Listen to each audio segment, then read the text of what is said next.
What is up, everybody? Spidey here, and as always, I hope you're having a marvelous day. Welcome to episode 51 of The Marvel Show.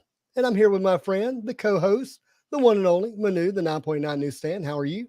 I'm really well, my friend. How are you tonight? I'm well. Welcome to the Versus episode. All right. I'm ready, as I'll ever be. I'm keeping us in suspense for that. And Okay. what is this?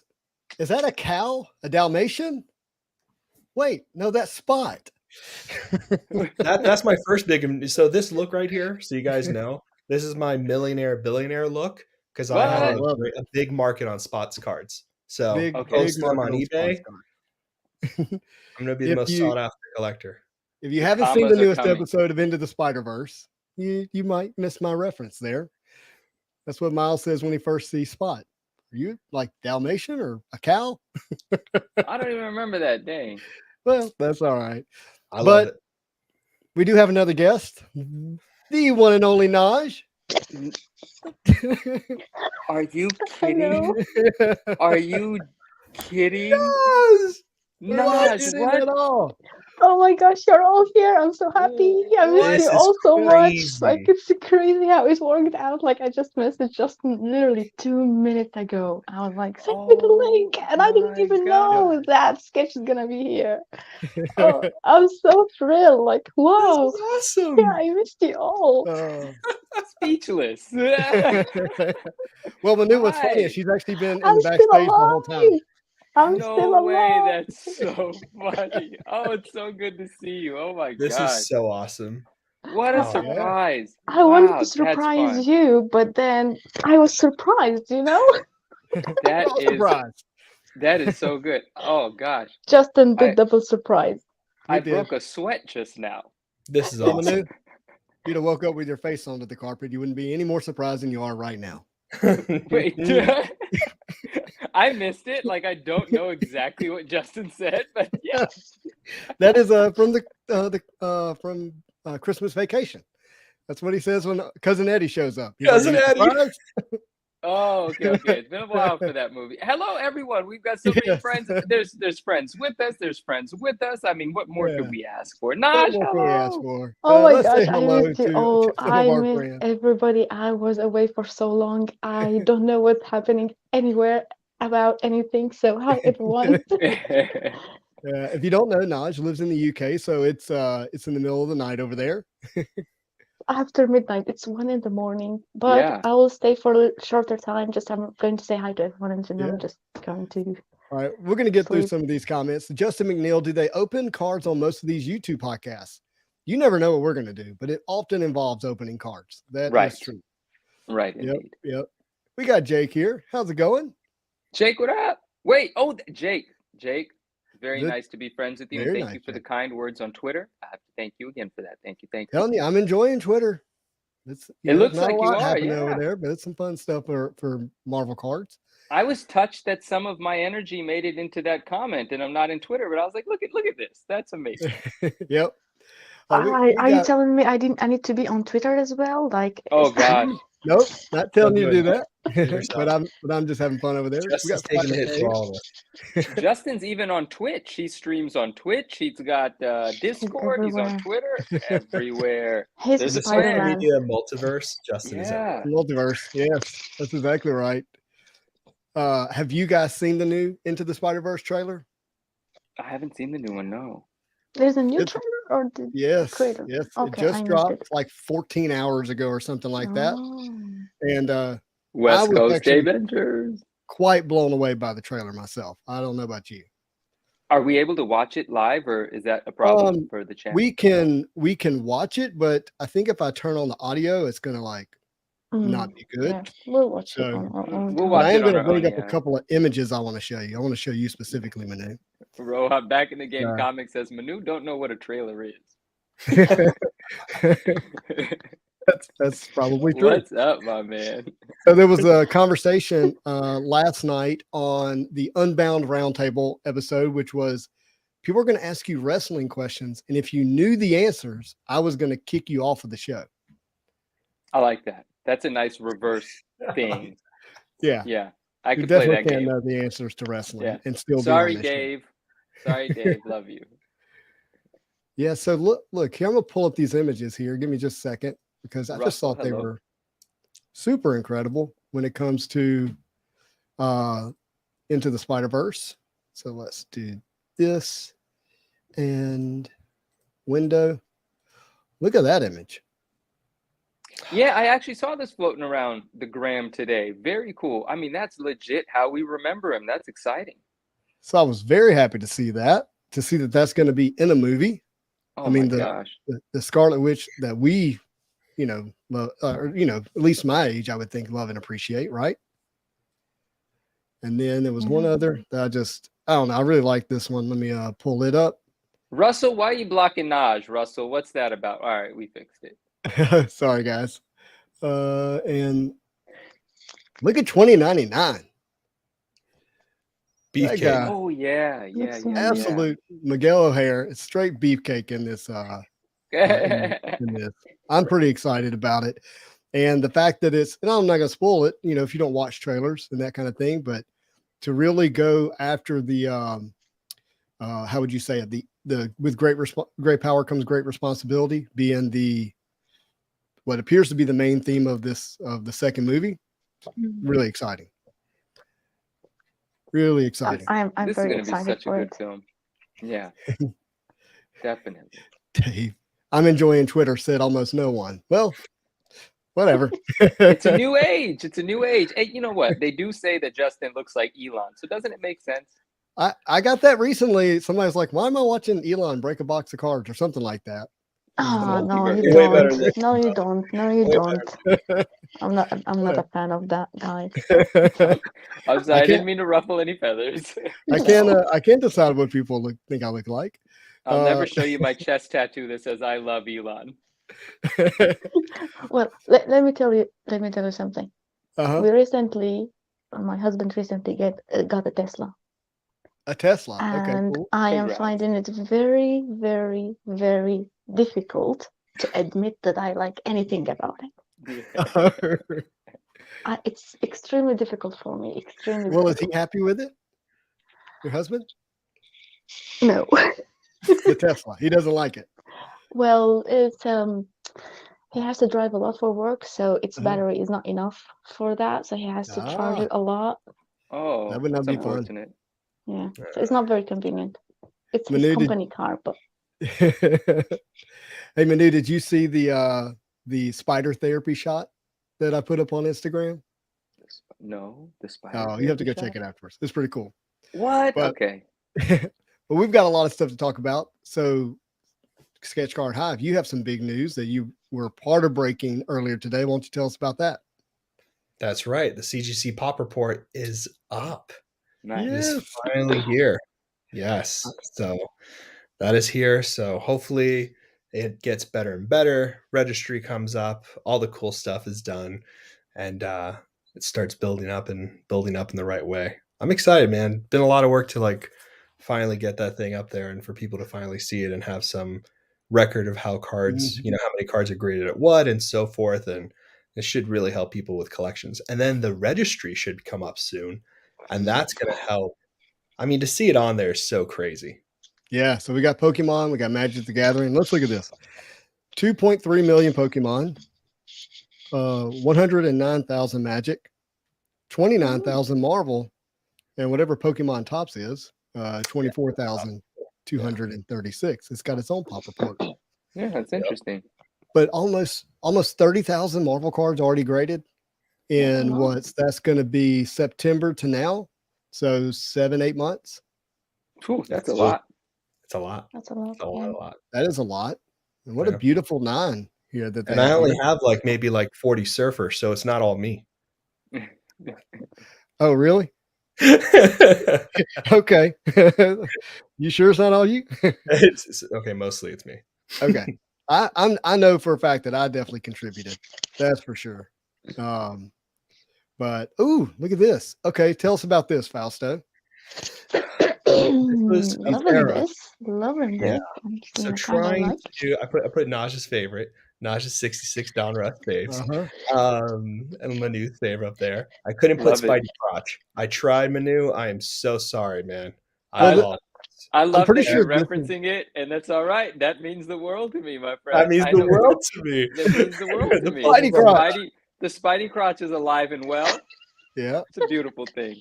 Congratulations on that card, Manu. Was this your first? No, not your first. This is not your first, Don Ross. You got this very one. Yeah, I got this one. The Spidey crotch is my highest grade one. I believe it's an 8.5. That's the highest grade 66 I have. Yeah. Wow. I think PSA 8.5. Does CGC do 8.5? No. Wait, do they? Yeah, I'm sure they do. I feel like they do. Yeah, I've seen 8.5. Yeah. What am I talking about? Of course. Yes. Of course. Yeah, that's right. Alonzo! Lewis is here. Where? Oh, God. What up? How y'all doing, man? Everybody good?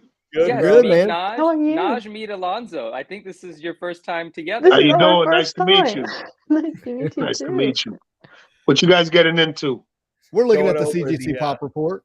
It's incredible, isn't it? Hey, Fausto, I think that's my Venom, by the way. I think that might be your Venom. Might be your Venom. You'd have to check subgrades, but you have to check. So basically, I split this off into 4 eras. And the reason I did that instead of just having a bunch of dates and a list of dates is so people can start understanding how the cards have changed from certain eras to different ones. So like the golden era was very much like comedic phrases, puzzle cards, all in one box, all the cards you need to get. Very vintagey. When you go to the creator era, it's really talking about all of the people who are making the cards or people who have, their own sets, like 92 with Jusco, right? It's his set. So it's a creator era kind of set type of thing. So that's why you have, I believe, Julie Bell's Venom, or is that Boris's Venom? I forget. But I don't know which one it is offhand. I forget off the top of my head. But so that's what creator era is. And then you go to Excelsior, which has the Stanley autos and has Romita autos and things like that. So the legendary Marvel people's autographs and that kind of good stuff. And that card is from Marvel Beginnings, and it's the Incredible Hulk, to try to show a little bit of different characters here. And of course, Modern begins around 2012, 2013, and that's when you start getting numbered cards. There is a numbered card before this, but it wasn't standard. By the time you get to MM16, numbered cards are very standard. They're most of the cards out there. It's very much being a thing that's kind of like being sold to people. Hey, actual rarity, manufactured rarity exists here with serial numbers and so forth. Before that time, the big hit in a box was, in the Excelsior era, was sketches and autos. So it's just a nice, neat way of having all 4 eras kind of explained and also give a little history on Marvel cards as well. Yeah, so very nice. Let's look at the amount graded. Now, obviously, this is relative to the amount of cards printed too, right, in these eras. But in the golden era, 551. In the creator era, and Fausto, help me. Does this start in 1989, the creator era? It's like right around 1990, 1989. Yeah. Okay. And that's 17,742. So that's over half of the pop. And then that goes into what year would you say the creator era stops? Before 97, I think is what I put. Okay. I have to remember. It's been a while. Yeah. And then 97 to 2012. Is that right? Yeah. 2011. That's all right. Yeah. Only 3179. And then of course, modern from 2012 to now, which includes, Spider-Man metal, right? Yeah. 7,853. Shows the love for 90s cards. That's what I see right off the bat. Yeah. I see a lot of people grading 96, 90, 92, 94 Fleer Ultra Spider-Man back in the day. I think what people are going to start realizing too, it's the start of the junk wax. I think what's interesting about Marvel cards, when you look at pop reports across all the different companies, you start to notice that there's really just not that many like 10s and 9s. Like Marvel cards been graded for a very long time. They weren't just recently popular, but even now, slightly after the boom, if someone would say, there's still just not that many cards. I'm missing cards that I just never seen 10s of, or there's a pop 110 of. So it's interesting to finally see the numbers from at least all the major companies and all the major players. All right, so I'm just diving. Ooh, I love this design here. Yeah, design the layout's really, really nice. I'm digging it. Yeah, they're great. Wow. Great people who work there who do good stuff. That is awesome. How nice that looks. All right. So we're looking at this comic book heroes in English. What is that? So the language thing right now is being carried over from Pokemon, so forth. Mm-hmm. So you're having that kind of language thing. Those things will be fixed. I don't want to make any promises, but I am looking at those things right now to see if those can kind of go away and kind of give us some years and order it yearly. Because right now it's ordered alphabetically. So this just went live today. So yeah. Okay, I kind of like how you start with perfect, pristine, and you work down to the lower grades as opposed to PSA. You start with lower grades and visually work up to a 10. And when you see it on your phone, like if you're quick checking something, like if you're going to think you're going to buy something or you're looking at why something's price justified, perfect, pristine, 9.5 and 9 is kind of all in that mobile view. So you do get that quicker, which is nice because I don't know. So there's a few 9.5s on 66 Donruss here. Yeah. Yeah. A lot of people sent, those are just goes. some of them are just goes. Some of them are not. Like he got some cards that were error cards that were knocked down pretty hard or off-centered cards. So it's tough, man. There's a few cards out there that were open from boxes 66, but no one's grading them because people who kind of looked at 66 hasn't been thinking about grading that Marvel card set really. You know what I mean? I don't think a lot of them exist out there. I don't think we'll see tons, but they are floating around for sure. I'd love to get my hands on a sealed box. If I look at this. Yeah. Acclaimed Spider-Man Maximum Carnage. 7 cards. Ooh, what? Hit it. Let's see it. These are the 8-bit ones from the back of the cassette tape. Yep. Oh, yeah. Any chance we get images of the cards on here eventually? Click on the number. Let's see. Like click on one. Number. The red one on 8. The red one. Sorry. Yeah. Maybe that's you guys are so smart. No. No. Don't see it here. I'm sure maybe it will come down to that and that'll get. I don't know if it works like that on the other ones. Nothing I yet. assume that's a possibility because they do take pictures People of all put their the cards, registry. right? Well, I think maybe it'll happen when the registry goes up. Maybe so. You know what I mean? Like when people build up like the virtual collections and stuff like that. I think once that happens, they'll get it. And maybe this is also a privacy thing because the pictures would then reveal the cert numbers as well. And generally speaking with CGC, like the comic books, if you have the cert number of your book, then you can search it. But you're not looking through the census and seeing everybody's cert number. That's a little invasive. Yeah. I think it's going to be a delicate balance between all that kind of stuff for sure. Oh, but PSA certainly shows the cert numbers, don't they? Oh no, that's again if you're searching the cert number. Sorry, just brainstorming a bit.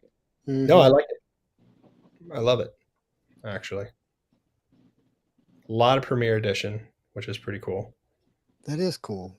Fleet Ultra Spider-Man Premier Edition. I guess people are making sets of that pretty hard. It's a great set. I mean, yeah, there's no doubt it's a great set. Look at that Carnage. 29 of those already. Really trying to get in there. 30. Somebody graded the fool out of some Carnages. Goodness gracious. Yeah. It's been interesting to see like what people are submitting. I haven't seen a lot of stuff, but like usually when they have questions and stuff, I'm able to, help or whatever.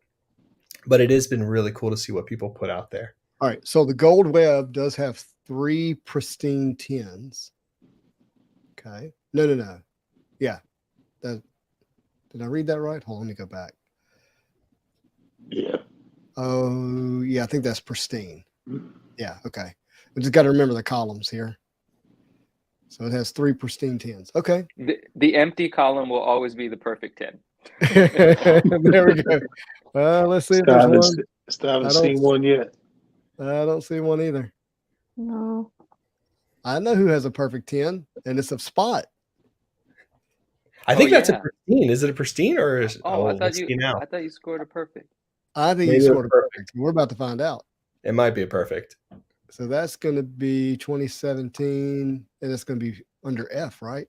Somebody invite Beckett into this live stream so we could talk about how not to run a card company or a grading company. Can you sort by that? Hey, what number is Spot?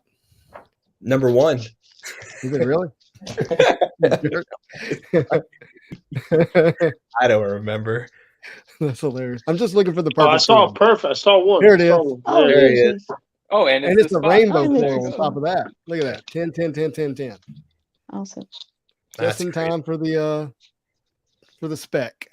I'm a millionaire now. This is my billionaire. Billionaire look. Dave here is saying it's weird that there's only one sticker from 1967 set on census.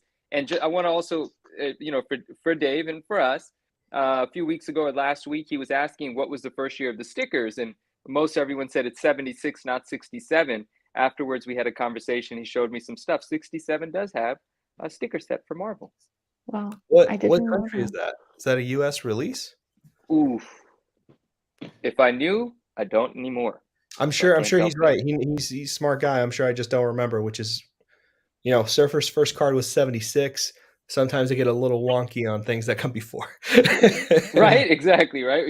Why would it matter if Surfer wasn't involved? Come on. No, I would not be surprised because you have the Philippine cards and there's some other things, but he might be right about the 67 set. I feel like that sounds familiar. I'm definitely messaging Dave about this next week. Definitely. Has he publicly announced it? Let me see. Wait, has he publicly announced what? Dave. He's just saying it's weird that there is only one sticker, so he knows about the 1967. It's announced. Okay, we'll talk about it here in a little bit then. Dave VentureCon. Yes. Oh, he's talking about the Philadelphia chewing gum. Yeah. Okay. Yeah. Philadelphia chewing gum. Marvel Superhero Stickers, Philadelphia chewing gum, 1967. Yeah. 55 card set. It has a similar thing where it has the kind of like captions for different characters. Sorry, Mom. Yeah. That's good stuff. I just struggle when we say card and then we say sticker from a gum pack. Okay. So here's my thing. Here's how I think about it. All right, help me. The sticker is in the shape of a standard size trading card, I consider it card first, then sticker. Because it doesn't exist as a sticker first, it exists as a card. Then when it's peeled off, it becomes a sticker. At least that's how I'm reading it. So makes sense. So it's got to be rectangular in shape. Well, 2x3, 3x5, whatever whatever the number is. Yeah, the 2x3 standard size trading card. So like, 3x3. Yeah. See, the tricky thing about like the vending machine stickers for Marvel, right? Die cut a lot of times. Yeah, they have the oval, they're die cut, they come up in different shapes and sizes. But we accept die cut cards. We've got jambalayas and this and that. They're little stickers. And they're delivered through a card pack. So I don't care what the shape of the sticker is if it comes out of delivered through a card pack. Yeah. That makes sense more. I like that better. Yeah. I mean, I know they're different, but I think of them collectible wise, nostalgia wise, and some scarcity wise, sort of the same way. I like the hunt of the stickers as well. And I like the idea that you're saying, Norin, like if it's the same size as a card, you kind of associate it closer. I kind of just love them both, but I get where everyone's perspective is coming from. I think it becomes a thing for, at least on my end, it's like for character collectors. Mm-hmm. Like when I was doing this, like when I'm doing the Surfer collection. Mm. Yeah, exactly. Like, that's what it's set. Yeah, it's a good set. Like I think about for character collecting, right? Where's my limit? Where's my max? So like I have postcards from the 70s for Silver Surfer. I have Pogs. I have like Pogs stamps. So like that, like but that's card Surfer collection. That's not necessarily your trading card collection, though, right? Right. But like as a character collector, you kind of think like, okay, where's my boundaries on this? Mm-hmm. And when it comes to like tradable things and small things or whatever, for me, I've reasoned it from like Pog stamps all the way to like postcards, the tarot cards from the Marvel Italy set, things like that. I kind of break it off right then and there, I don't know sometimes it just feels too gimmicky and not actually delivered as a card. And I'm like, feels a little forced because everybody's searching for that first, right? And so, is that the questions that really? No. So I'm just like, are we saying the Philadelphia? I haven't seen the sticker, so I have no real mental frame of reference. But are we saying that's the first card as a sticker? I don't know. Well, it comes after Donruss. The 66 is still even year-wise before. So I don't think we have to challenge ourselves with saying which one's the first like Marvel cards. Wait, is 66 the first Marvel card set period? As far as I'm aware of, yes. Right. So we don't. So we don't have to face that sort of conflict. We don't have to decide whether the stickers came first, because the year in itself, they did come after. But I guess you're saying if there's a character in the 67 sticker set, will that character's first appearance in that sticker set be recognized potentially as their first card appearance? Let me see if I can pull some up so we can have some type of reference for it. You know, the thing that I always think about in regards to this, top of mind for me, is always that Venom image. 1988 gives you the first time you see Venom on a trading card like item, but it's a sticker, but also it's smaller. So it doesn't even fall into like, you know, Noren's take on it, where it's not even the same size. Is this them? And then yeah, this is some of the stickers. Yeah, I don't know if this is this 67? These definitely look like cards. Oh, look at that Spider-Man on the second row. That's the poster image created on the back of the 66 set. Yes, that's John Romita's art. That's right. Cool. Beautiful. I tried to purchase the original poster. It was really expensive in a bad $5.99 on eBay. I see that on eBay. It's expensive. It's expensive. Oh, there's actually say anything. There's a redemption poster from a later set that's even more rare. That's more insane to get. I don't think I know this set off my hands, so I don't want to say anything. But it is an insane redemption poster, and those things are impossible to find. What's really cool about this is that all of this art here is not necessarily like original trading card art. These are art pieces pulled from other things. So that John Romita Spider-Man that's on the back of the thing there, of the poster for 66 on the back of the cards, that was used probably in Marvel Mania, Collector Club. That was used in other promotional material, things like that. But the first trading card set to have original art created for the cards is 100% 1990 Marvel Universe, from my understanding. Right. But and what I love about 90, I know it's overprinted, but it was the first trading card set put out by Marvel. Which is why I like it. Yeah, this is why I think. As it says, 1990. But question though, Noren, the 1966 sorry, 1966 cards, weren't they all like drawn or sketched or designed especially for the cards?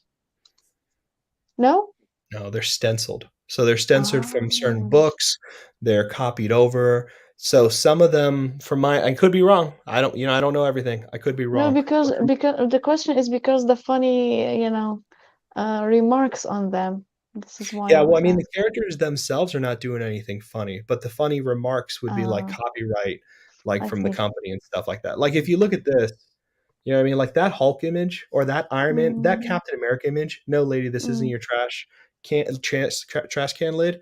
That Captain America image can be seen in multiple marketing places, especially the Doctor Strange, the Thing. You know what I mean? That's right. Yeah. Especially this smile. Later today, you won't feel like it. Yeah. See, I mean, honestly, too, when you think about turn off that air conditioner. When you think about what the 1990 set was doing, the 1990 Marvel Universe set was the set that said, okay, Marvel artists creating the books, do original art for this card set. And then people were just sitting around working on comic books, and then they just drew these card images. You know what I mean? Yeah. Like that. I like these. These are amazing. These are colorful. I love these. I am so addicted to these 60s and 70s art. Cards or stickers, these are awesome. And slabs this feels more like a card than sticker. They do. They're feel cut very interestingly though. Look at those edges. Those are interesting cuts on those. You know what I mean? I don't know. That's pretty rough cut. They're pretty color-wise. You took the garbage out.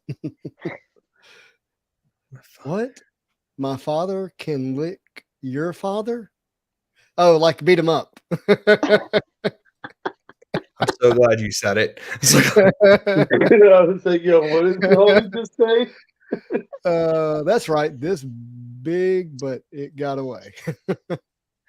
This big. Oh, these are funny. They're great cards, man. They're beautiful. They only want $3,795. Buy it now, Justin. Why are you wasting everyone's time? I just thought you bought it already. I thought you bought it already. I got a question before I leave to Justin. You're not leaving, Justin. but I mean, okay. You're not leaving. You're stuck here forever. No, just oh my gosh, I had a rough couple of weeks. But Justin, why are you in like you're like twitching your camera? You're like a VR. Yeah. Like right now? Yeah. I think that's on your end.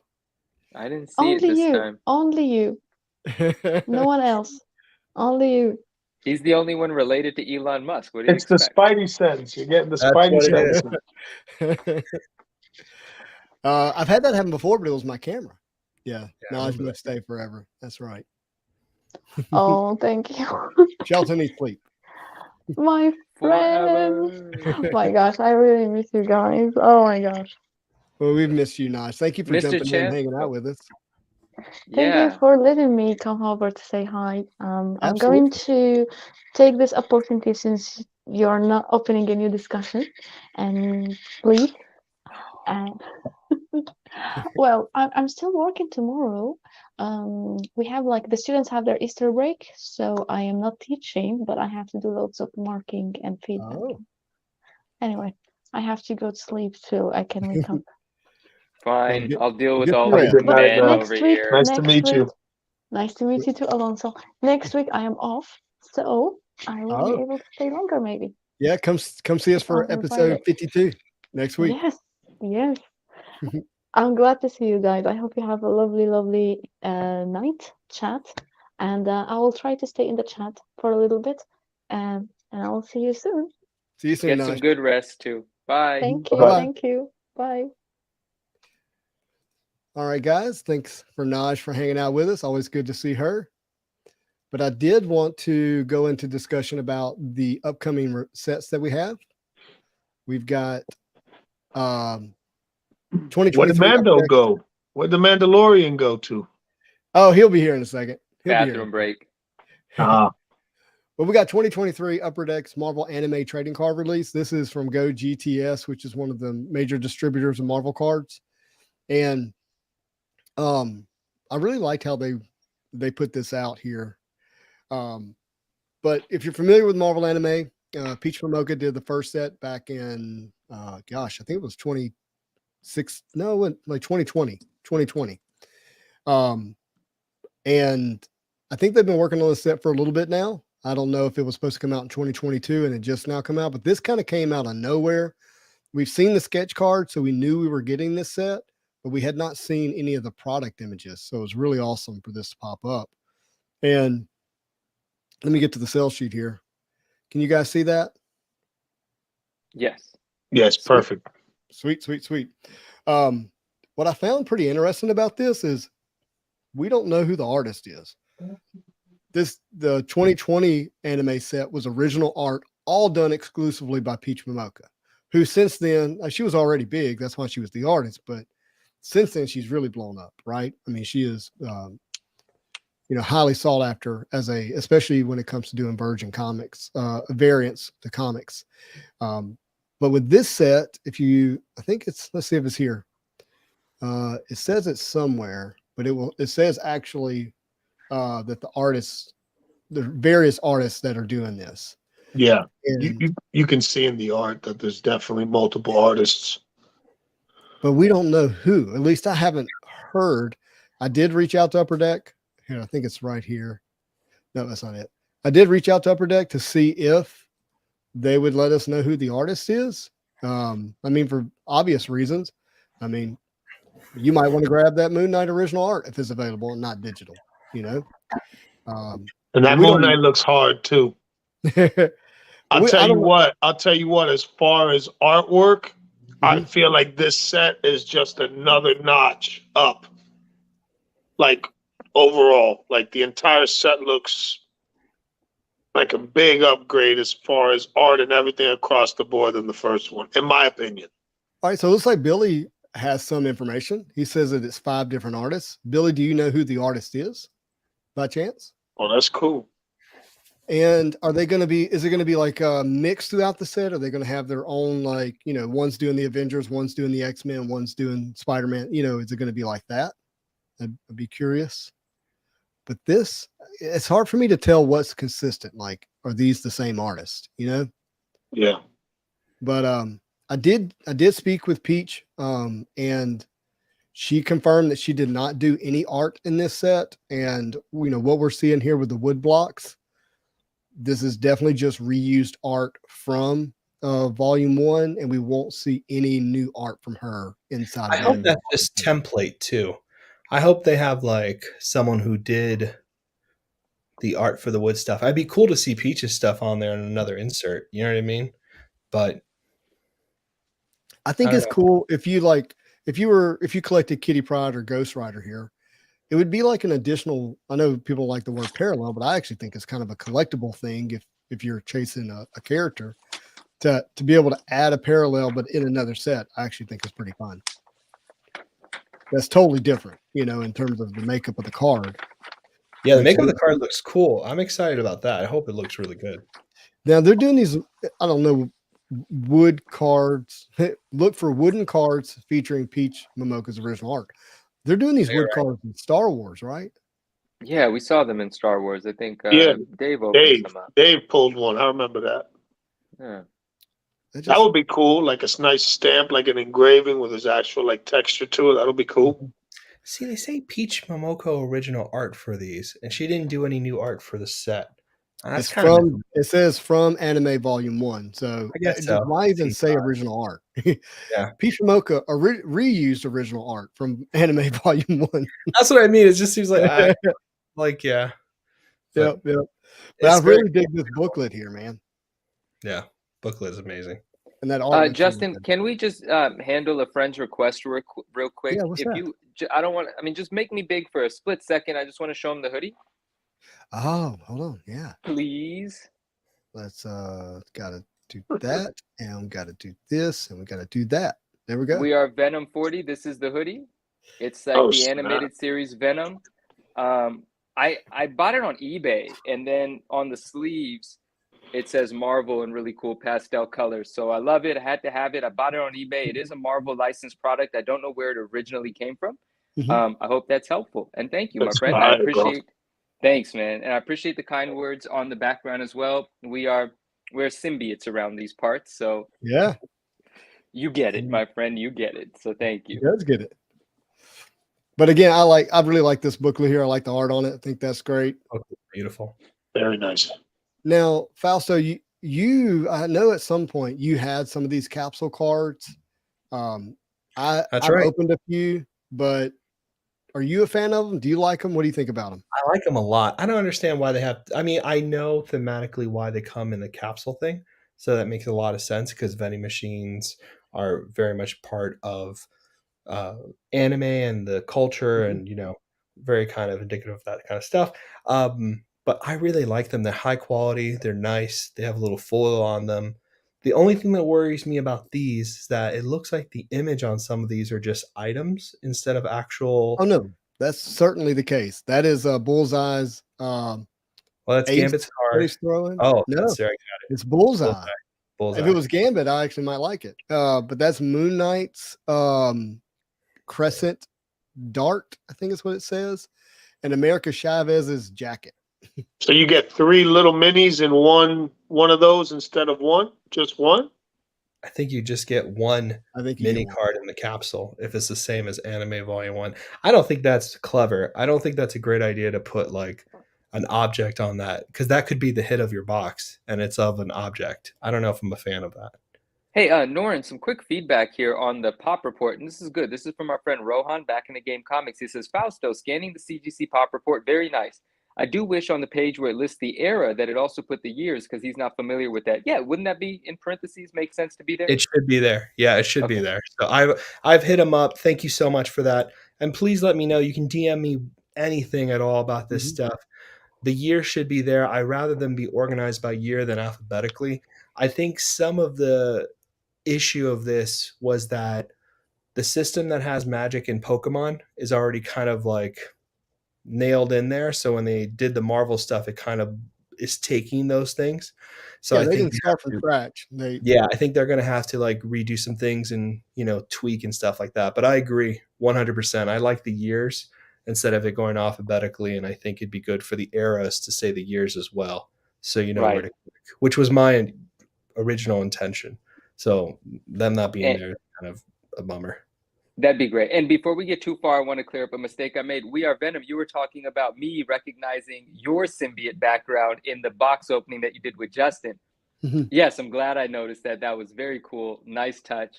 And now we can carry on. No, it was great. So the capsule card for World here, I'm just now noticing it says House of M. But I see a Ghost Spider. I see Black Widow. I guess everything was affected by that, but that's still an interesting choice for that. Maybe they just mean House of Marvel. And then we got the Cosmic Level Annihilation. And some of these are items again, like the Necro Sword and the Knowledge Location. I don't know what that is, but these seem to be more difficult hit or shorter printed, possibly. Now, the capsule cards for 2020, those just had characters on them, right? Pretty sure that's the case. Then we got these J Comics college stacks. That's a cool idea. Yeah, we've seen stacks before, but this collage, no college. What? Is that collage? Somebody help me out. I think this is supposed to be indicative of like yeah, collage. It's a collage. Yeah, collage. It looks like it makes a comic cover. You get three pieces, collage. Put them together. Yeah, collage. There you go. And it makes this comic image. Yeah, I think you're exactly right. Yeah, AGE. So anyways, that's really cool. It says look for short print versions of those. And then, have a wonderful day. Have a successful work day as well. Thank you. Yeah, he's got to go make some money. Later. Continue taking over the world. Look at that Cyclops. That Cyclops is hard, bro. Yeah, I'm really digging the pink and blues here on the power levels. That looks really good. I like that. I like the Wolverine. Dang, that Cyclops is killer. Yeah, it is. Right. Yeah. Screams 90s, bro. It's got that 90s vibe for sure. It has a hint of Capcom versus Capcom. That's what I keep thinking. Yes. Oh, it does have colors behind it. Just pops, bro. Yeah. Definitely has a Capcom. Good. And then Wolverine's Journey, that like takes us back to Fleer Ultra X-Men, right? Where we would see 9 or 10 cards of Wolverine, in various stages of his his life. I think that's pretty cool. I like that. But it looks like this journey may focus on maybe his time in Asia. So, Swami, hello. I want to ask you a question. Was that CGC Pristine 9.5 of a symbiote card that we might all really love and appreciate yours that sold on eBay? Just a yes or no would do just fine for me. Thank you, Swami. Just wanted to ask. Yes, a yes or no would do just fine for me. So that was big in seeing that drop last week. But then we also had, and I want to put you on the spot, Fausto. Did you know that we were getting a Marvel What If set? We're getting a what? Okay. Marvel What If yes or no? A yes or no would suffice. Oh, I have no idea. Oh gosh, I would make a funny face insert here if I knew, but I actually have nothing. I didn't know that for sure. I keep seeing sketch cards that someone's selling on eBay that keeps telling me what sets are coming out. I'm like, that's fine. That could be my news. That could be my upper deck news. I thought you said that could be my news. I was like, no, I've got nothing to do with that. You see, all right, I have it ordered here. So it's 5 boxes of Marvel Studios What If.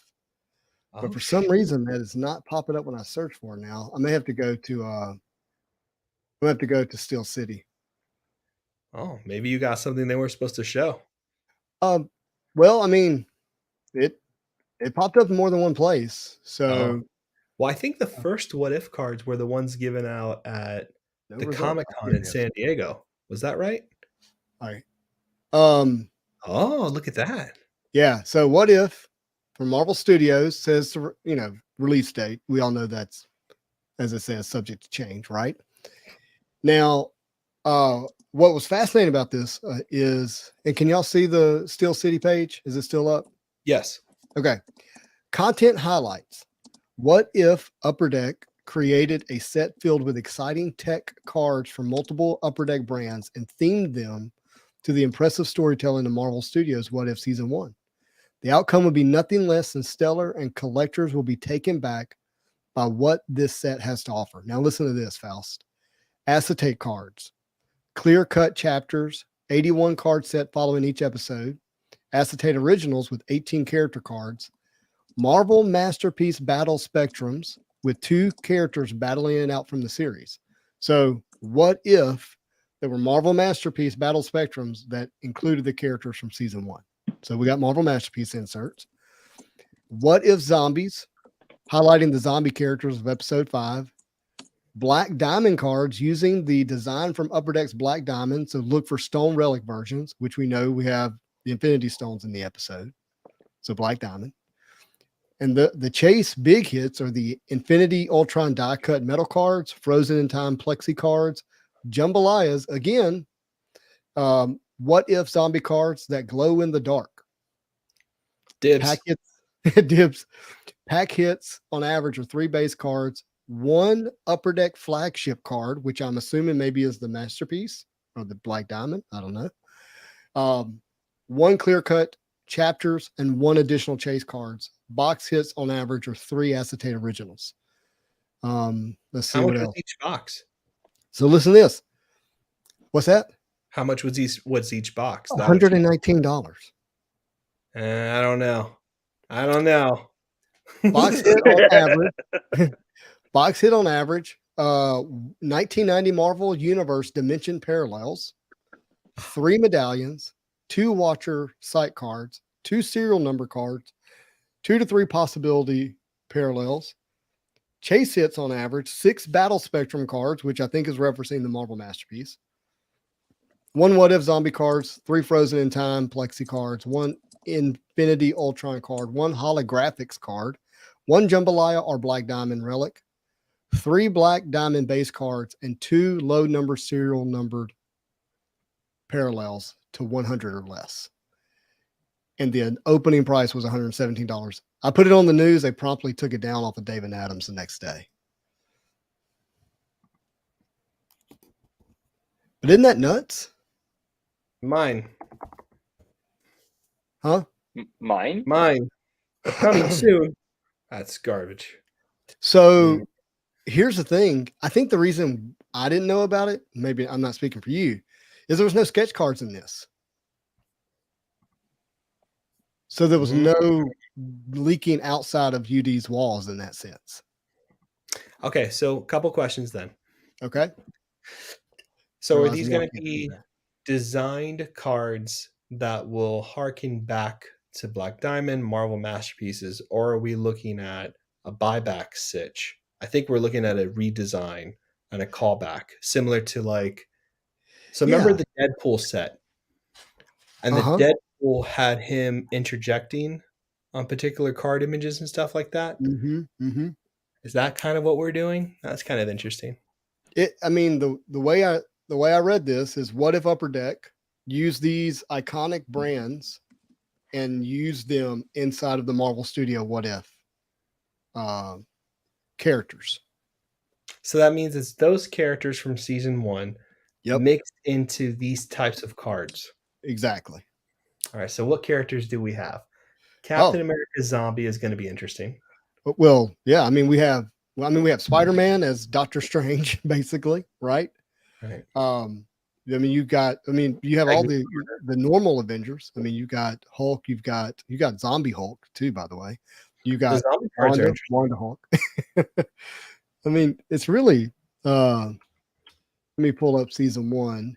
Have we had a glow in the dark card since the Ghost Rider glow in the dark card? Ooh, man. Oof. I don't know. That's pretty fun. I'm a 90s kid. Glow me in the dark all day long. Dude, I just bought one of the coolest glow in the dark things ever. Can I show you? Yes. Please. Okay. While you're doing that, I'm going to just pop up an image real quick. Unless you already have it. Okay, go ahead. I got it already. I got that it. Dude, you're like Dave. That doesn't glow. Does that glow? This is glow in the dark. And this is the newsstand. Very difficult 9.8 newsstand of a black cover that glows in the dark beautifully in lime green. 90s all day. What is it called? Venom, the Enemy Within #1. Yeah. It's so sick. I love it so much. That looks sick, bro. You gotta do a video at night. I might have to do that actually. Throw a video at night. Right? That would be Put sweet. it right under a light for a hot minute and then pull it out, turn the lights up, do a little video, drop it on the gram, baby. You already know. Perfect. Perfect. You already know. Yeah, I'm glad Glow in the Dark came up. I love this thing. All right, just wanted to share. That's dope. That's a dope cover. I've never seen a Silver Surfer always gets chrome covers. The only glow in the dark cover I ever came close to buying was Spectre from DC Comics. The Spectre one with all the skulls at the bottom and shit. You've seen it. It's badass. But I love those glow in the dark covers, man. That's cool. Congrats, Manu. So, we're seeing a few of the images here. And thank you, everybody. Appreciate that. Oh, yeah. But I mean, I like these images. These, there's Zombie Iron Man. T'Challa. Loki. Yeah. I think it's just going to be fun. I like the price point. I think it's going to be a lot of fun. And I like how different all the cards are inside. Feels like there's going to be like a lot of textually different stuff. The Jumba. That's pretty cool, man. Yeah. I kind of want a Spider-Man in the Doctor Strange cape as a jambalaya. I think that'd be fun. It looks great. It looks really good. So, yeah, it says it's coming out in June. I don't know if it really is, whatever, but it definitely seems fun.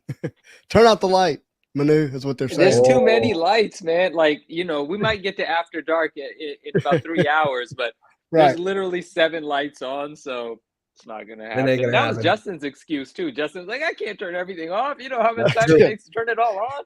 Hold on. Wouldn't that be great? Madman gangster style. I'm just gonna sit here like this. This is my Yo, y'all got a second? I got a nasty little PSA sub that came in before I left to Orlando, and I haven't been able to show anybody. Y'all want to see it real quick? Yeah. Just blinded me with that green. All right, hold on. Let me get this light. Everything's green up in this, man. Glow in the dark. Everything, bro. Let me get that light. Hold on. Yeah. All right, we should be good there. Let me turn this camera around real quick. Clap right. Brittany, what does UV infuses the glow mean? Tell me what that means, Brittany. UV curious light? what that is. Yeah, so but she said UV infuses the glow. What does that mean? Oh, she's using it as infused as like it makes it glow during the day. It stays thicker, harder. Oh, all right. Like brighter, maybe. I don't know. Oof. Bro. Hey. So now check it. Now the reason this got the 7 is Upper Deck. You see that divot in the card right there? Oh yeah, you see that? Oof. Every single green low series Moon Knight has that. So it's a defect that all 10 have. Just like the red PMG Miles, all the red PMG Miles have the 2 white like print line marks behind them on the low series. Yeah. So I was actually happy with that. I thought it'd probably dock it. I was like, maybe a 6, but I'm happy with the 7. Does that white glow in the dark on Moon Knight? Does the what? I'm just kidding. Does it glow in the dark? No, I don't think so. PMGs glow in the light. They glow in the PMGs light. glow without turning the lights off. All right, so this is the green PMG High Series. Upper Deck sent me back as replacements for the missing hits on the boxes, and it got an 8. So I was cool with that. Now this is the one I pulled on ePack on a stream I did on Instagram. We were just cracking boxes like madmen. So that got an 8.5, and that's the highest graded Moon Knight Green High Series on the pop. So I'm happy with that. That's good, man.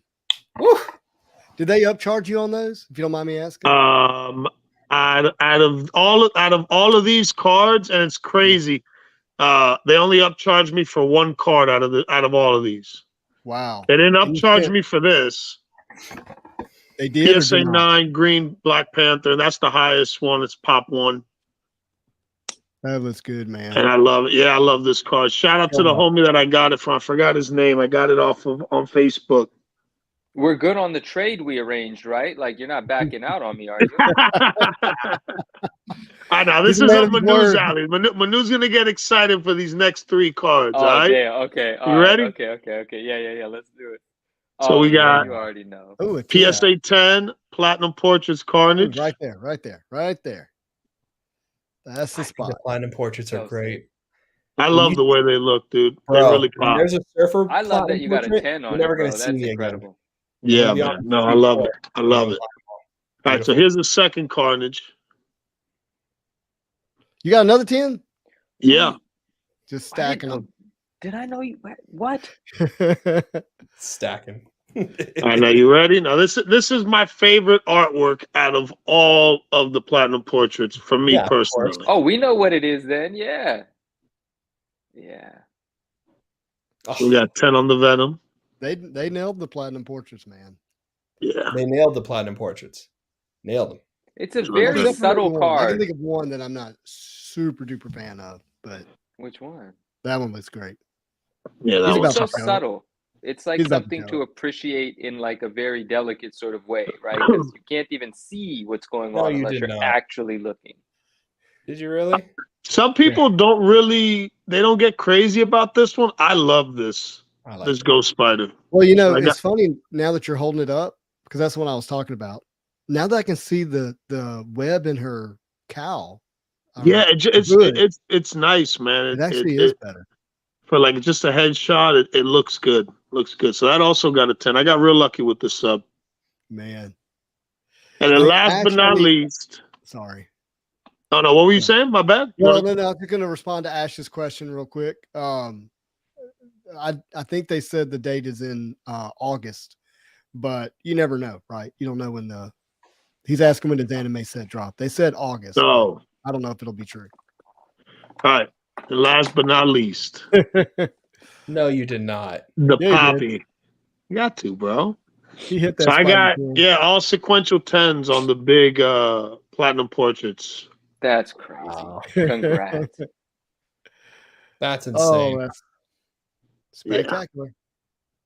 Yeah, that was fun, man. It's real happy with that. So I sent these in on the $75 tier to, and I believe the threshold was $1,500 for the $75. So there's a few cards here that are worth more than $1,500 raw.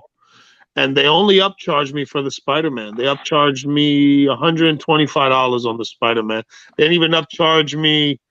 The Venom's about, I think the Venom is somewhere between $1,500 and $2,000 on the 10. So I get for that, but they didn't even upcharge me on the Black Panther. And that in a 9, I believe that I'm pretty confident that 9 is worth more than this. And this is like $3,400 for the Spider-Man. Wow. So they didn't even upcharge. I just don't think they know what they're looking at. They saw Spider-Man. They're like, yep, they got a 10. Let's look it up. Yep, let's upcharge that one. So the only one they upcharged. Also, congratulations. That looks great. But the trade, man, like, come on, I'll even make it 2. Pull out the Pezzes off me, bro. I'll even give you 2 Black Panther Pez dispensers. 2? You can't say no to that. Hey, bro, quick, hold up, man. Wasn't that the one you were giving me on my birthday? You're like, yo, I got an amazing birthday gift back in February. You sent me the wrong address. I thought you were. I never sent you. I was waiting. You said you had them in the mail. They were coming from Wakanda, bro. I was waiting patiently. It got returned to sender. I got the call from overseas, and they were like, "Well, bro, I gotta send you my Addy, bro. Which one's my Which one's my birthday present? The left or the right one?" As soon as the green PMG gets here, I'll pick the best of the 2. Okay. But I'm gonna send you both. Don't worry. I'm gonna send you both. Listen, you're such a great guy. I love you, bro. I'm not a professional grader. But the one on the left has a damaged corner, Alonzo. Don't let him screw Somebody you get on CGC out of here. Somebody get CGC out of here. Hey, listen, I'm going to be honest with you. You're going to have to throw in the glow-in-the-dark comic and that sick-ass hoodie, bro. We got a deal. But that would be such a steal. Hey. I love you for that, because I'd be like, yeah, all right. I know. You can have it right now. Hey, right now, hold up, bro. It's on the way. You overnight it to me and everything. Everyone's going to see my Elon Musk chest tattoo then, and we can't have that come out on the screen. That's it. You know, so we'll do it afterwards. After dark, we'll do it after dark. After dark, yeah, for sure. That's funny. I got to make sure that comic glows in the dark though first. So right, yeah. We'll do the chat. We'll make sure it's all good, all legit. You know what? I'll send it to you, goods and services. That don't even make sense. I'm gonna ship it to you, goods and services. What does that even mean? I don't know.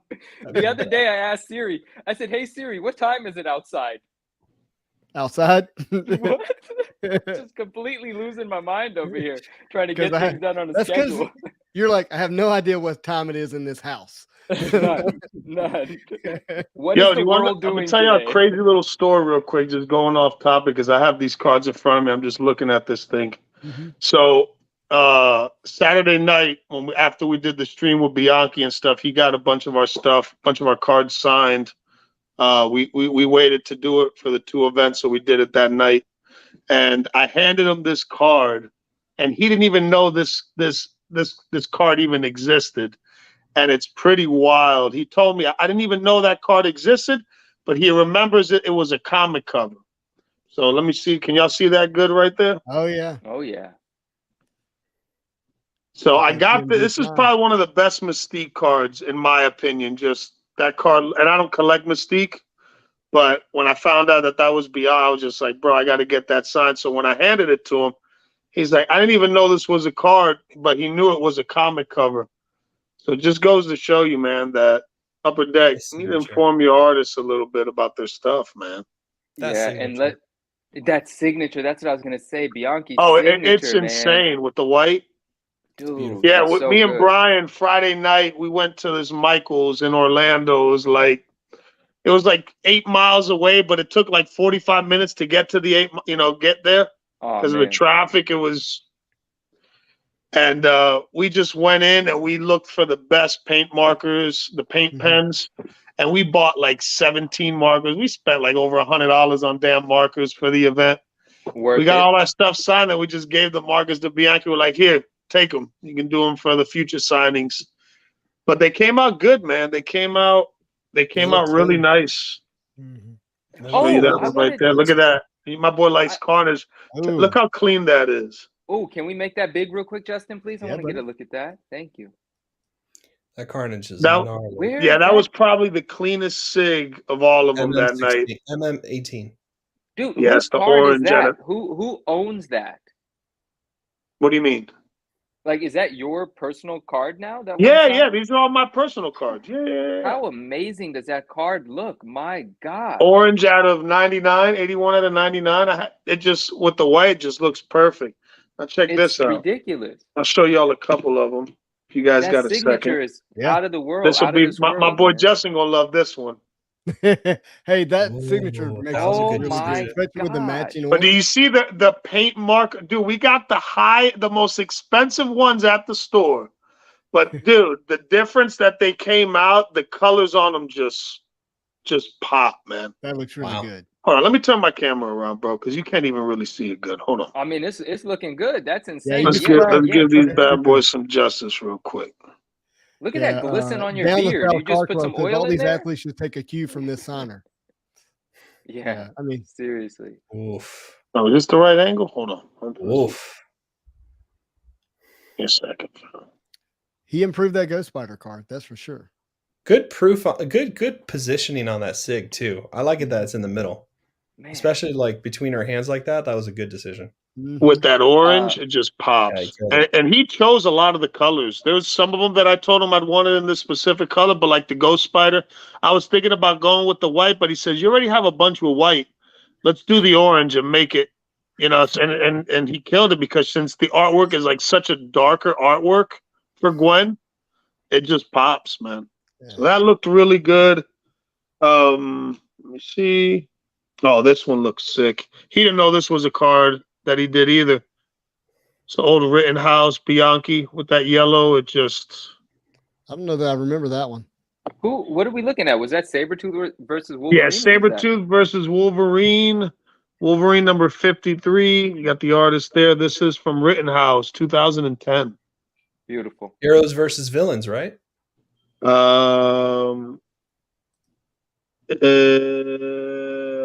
It doesn't say. Oh yeah, it is. You're right. Right there. Heroes versus villains. I like seeing Alonso's I went deep hand go into the through archive thinking to find process. artworks for this event, man. I went deep into the archives. That's smart. That's the way to do it. Check this out. Oh, that's cool. With the red. That's a good one.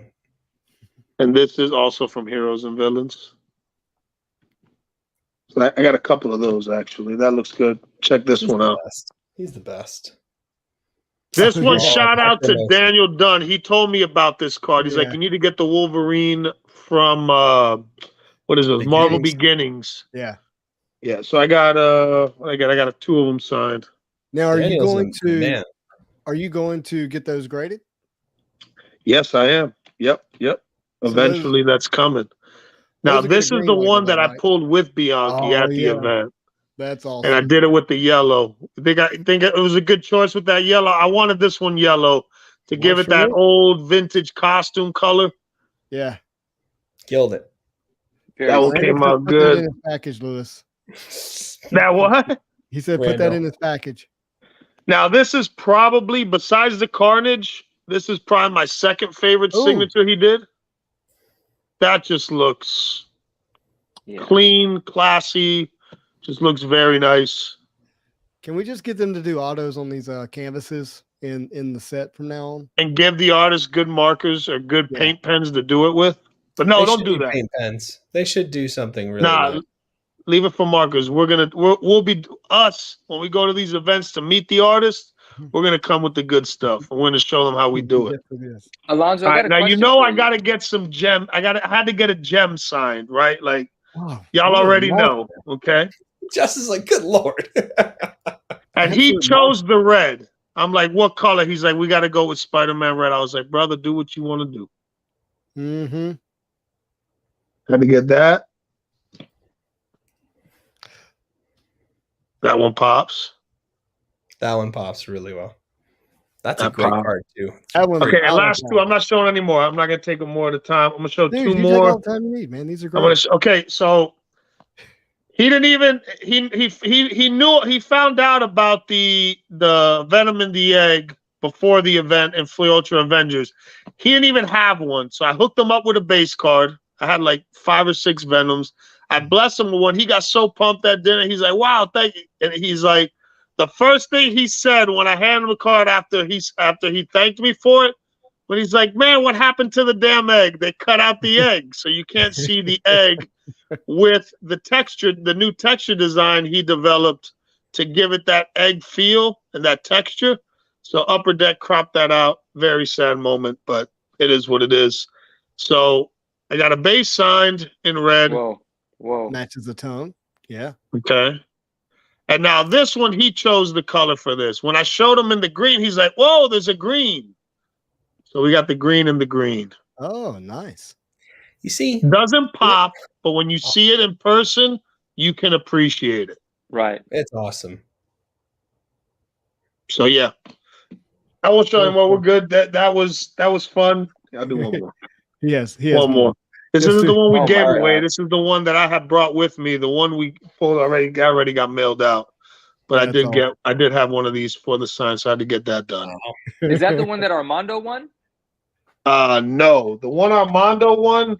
He won. He already showed them on. He already showed them on his IG. So I'll show you the colors that I chose for Armando's stuff because he sent me 2 cards, and I got 2 cards signed for him. So this is the one he won. Beautiful. Okay, and the next 2 are the ones I got signed for him. So he sent this one in, the Battle Spectre Cyclops versus Wolverine. We got it on the white. Mm-hmm. Beautiful. And he sent me a canvas Wolverine as well. So I did mine yellow. So I gave him the next color that I would have chosen for mine if I didn't have the yellow. And let me know what y'all think. How'd I do him? Jay says Alonso just shut down the live stream. Bravo. And the reason I got the orange, what happened? Nah, man. Nah, you're good. He said you're killing it, and you are. If you see the orange, like in the legs right here, it just, I don't know, just the orange. He loved it. So he was real happy with it. So that you had signed in yellow, right? It's the same one? Yes. I got mine done in yellow.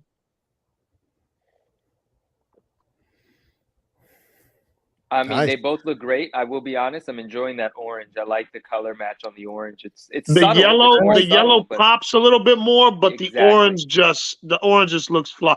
It was either or. It was fire. So they're both beautiful. Absolutely. Yeah, I'm happy. He's happy with it, and yeah.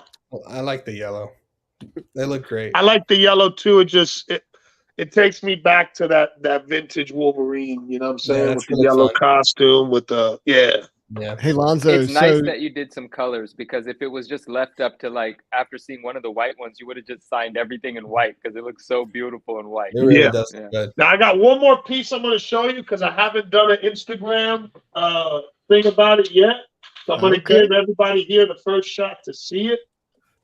I haven't showed it, so I participated in the breakfast and the dinner. Everybody, I'm pretty sure, saw the dinner piece already. But I never showed the breakfast piece. Oh. So you're talking about all you had Bianchi do just for you? Just for me, correct. Let me know what y'all think. Oh, I think that's sick. Look at that Moon Knight. He even did the moon. So I asked him if you can do, at the bare minimum, the crescent on the chest, because it was a bust. I would have been happy with just the moon crescent on the chest, because that's like a big importance, just as important as the hood for Moon Knight. So he went above and beyond. He did the hand with the crescent blade, and he even incorporated the moon in the back. And these tones of gray, these are specific tones that he already had figured out how much of these certain colors to get these specific type of grays, and those he mixes his own grays, and that's what he uses. So that's what he used on this. So I just love the simplicity of it. Like when you see it from far away, when you don't see it in person, you just see a lot of white. You think that there's no paint on there, but there's tons of real light, whitish, the heck's the damn word I'm looking for? A very light fluorescent type gray and white. It's a lot of nuances in the piece. Yes. It just pops, man. It's just real clean. So see, this is how good he is, right? If you look at the arm and you think about perspective and where that arm would sit, the rest of you put the rest of the body there. It doesn't feel like a floating arm. It feels totally incorporated with the anatomy of the character. You know what I mean? You have to really understand what you're doing to have that kind of ability, to have that much of a zoom in and be able to continue the body naturally. It's awesome, dude. You killed that piece. I've never seen a Moon Knight from him. He said he did a Moon Knight. I think he did like years ago. He told me he did a sketch, I don't know if it was a sketch card or a remark or something of a Moon Knight. So I really had never seen a Moon Knight done by him, and Moon Knight's one of my top 4 characters IPC. And this was the main reason why I went, because I purchased the dinner originally. That's all I was gonna do. But I was like, okay, I'm going to get my Spider-Man piece, but I really want to see him do me a Moon Knight. I've never seen a Moon Knight by him. So that's the main reason I did the breakfast, was just to be able to get this done. So, and he killed it, man. Yeah. Did you hear what I asked you? Did you get that framed, or did they deliver it to you framed? No, I got it framed. I use floating frames for a lot of my other stuff. Mm-hmm. And I asked him if this type of, with the type of painting he used, if it was okay to put this type of print on a floating frame where it was glass to glass, and he said that's perfect. But the bigger stuff definitely needs a professional frame for him. But it just looks clean, so I got to figure out where to put it in my office. Great, man. It's just clean. I love the floating frames. There's nothing behind it, and all my walls are black, it's like a shiny black paint, and it's just gonna pop. Just looks good. I'm sure you'd love the way it look on my wall. You don't like Moon Knight, bro. He doesn't. You don't like Moon Knight, bro. You don't get to have Moon Knight. You don't like my Spectre, bro. You're all about Spider-Man and Rogue. Spider-Man and Rogue. About to give you the second pegs. Yeah, you don't have one of these to send him, so Justin doesn't have much of a bargaining tool or a chip. But yeah, really happy with that. Just wanted to show that to you guys first. Congrats, homie. Thanks, man. Okay, I want to ask a question. It has to do with this. Can I ask the question? Yeah. There was a time where Lewis, you were sitting with the other gentleman who represents Bianchi. I believe his name is Matt. I could be wrong about Matt that. DiTilio. It was Matt. And there was something that I couldn't make out, but you somewhat enthusiastically asked, and Matt was like, "Oh no, we cannot do that because something upper deck something." I need to know what that request was, and I need to know why it was denied. I'm very curious to know what that was. I picked up something that I cannot reveal yet until it's released. That's all I can say. It's extremely special for me. When I saw it, it captured my heart. Like I haven't like there's always, nice shit's nice shit. Everybody's gonna enjoy nice things. But there's certain things that when you see it, you just have to have it and you'll do whatever you got to do to get it. And it just meant that much to me. And when I'm able to reveal it, I'll do a nice reveal. It is a spectacular item. It is for the character, one of the characters that I PC, like it's a tough piece to rival. You know what I mean? All. You weren't able to show that at that time. I wanted to show everybody live, but it hasn't been released yet, so I wasn't allowed to do it. And out of respect to Simone and Matt and, Upper Deck and everything, I'm not sure. I can't show it. And there was another question here in the chat. I forget who it was from. I'll scroll up in a second, but the gist of it was, how does one find out about certain opportunities to meet with an artist and get cards signed, and how do you take advantage of those opportunities? Here it is. Yeah, how do we find out about these signing events from the comic? Okay, well, there are a few Facebook groups for Marvel cards. You've got the Marvel Masterpiece group. You've got the Marvel Cards group that's ran by Tim. And then you've got the MCCW? That's the big one. So you got those three groups. I came across the event. Well, I knew about the event because the gentleman that what's the word? I don't want to say handler because handler sounds so stupid. Representative. There we go. The gentleman that represents Simone through his art and appearances and stuff is Matt DiTilio, good friend of mine, really good dude, solid dude, positive beacon in the hobby, just all around great guy, great businessman, very fair, good dude. I made some purchase with him before the event, and he informed me that an event's gonna, come on, and he posted it. I believe the first group he posted it was the Marvel Masterpiece group, if I'm not mistaken. So he made a public post.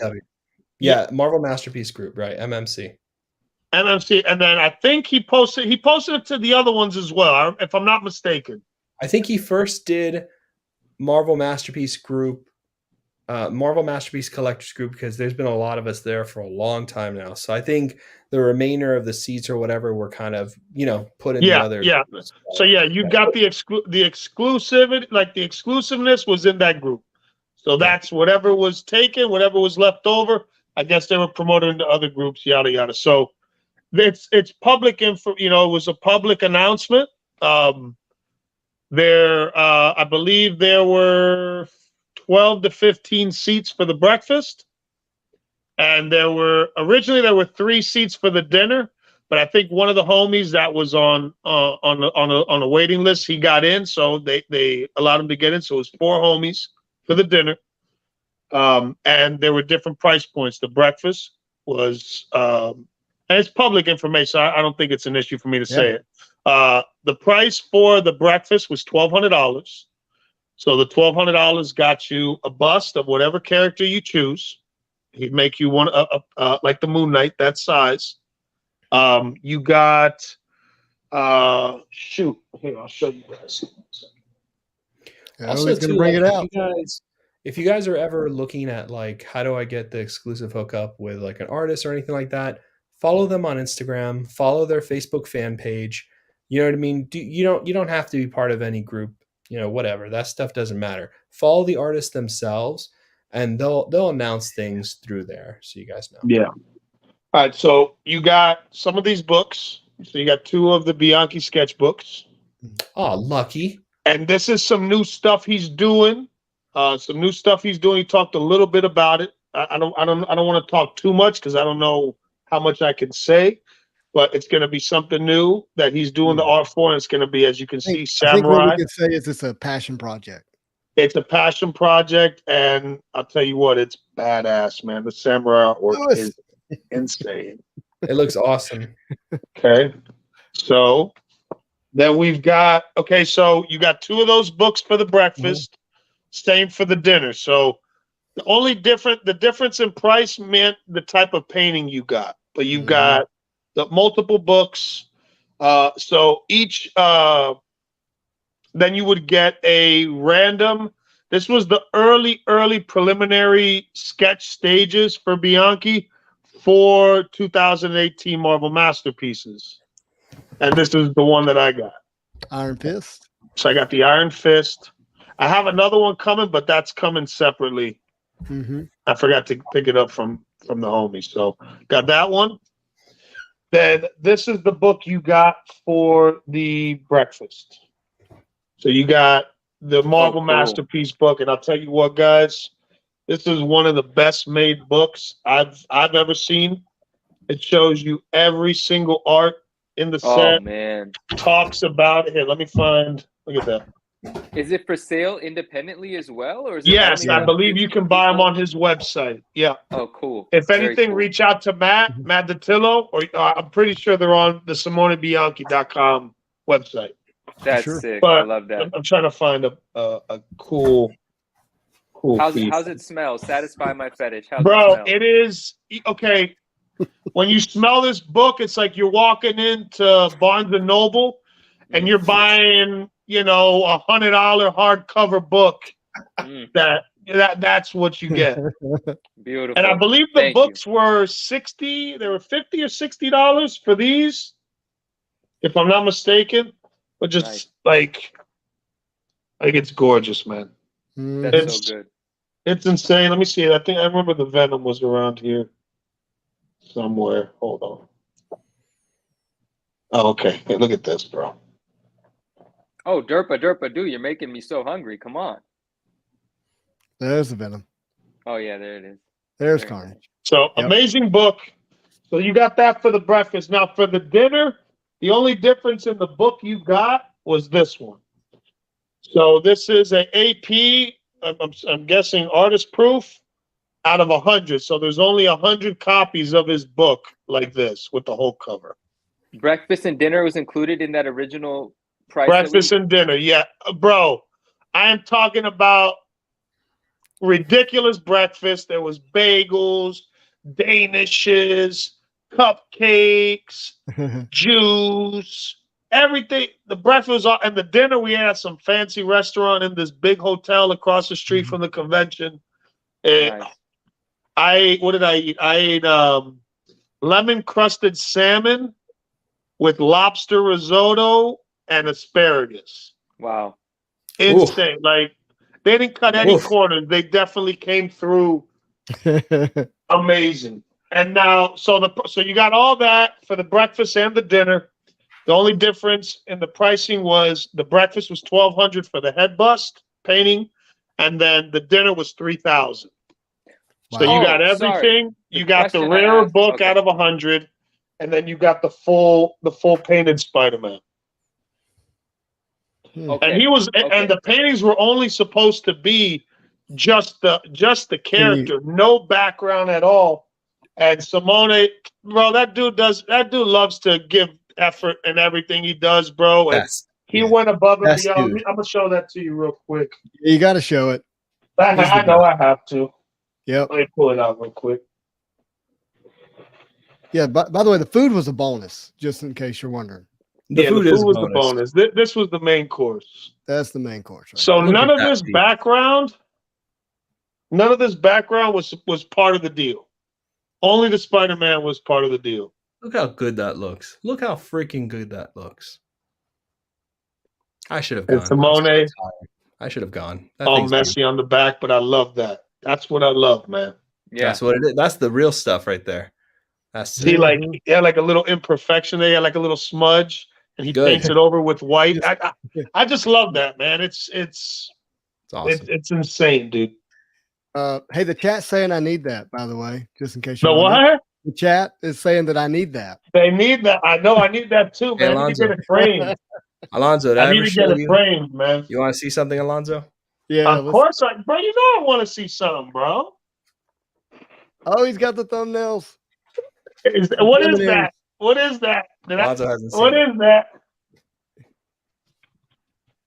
Oh man, Colossus, Psylocke, Archangel. Right? Oh boy! All on one page. That is nasty, bro. Here's gone. I like it, Swami. That is nasty, fam. Awesome, dude.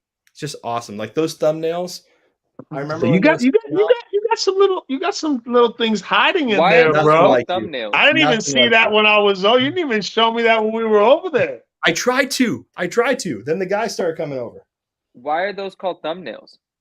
So the Bianchi's process, from how I understand it, Alonzo might know more than I do on this. It was basically like this is like from a sketchbook, and he would do thumbnails to try to figure out what was going to be the card. So you can see here, you can see Colossus, you can see Psylocke, where he's trying to figure out the pose. And then what he goes from here is he goes to the prelims. And the prelims and some of the prelims made it to the cards, the PA set, the preliminary art set. And basically from there, he goes to the final product.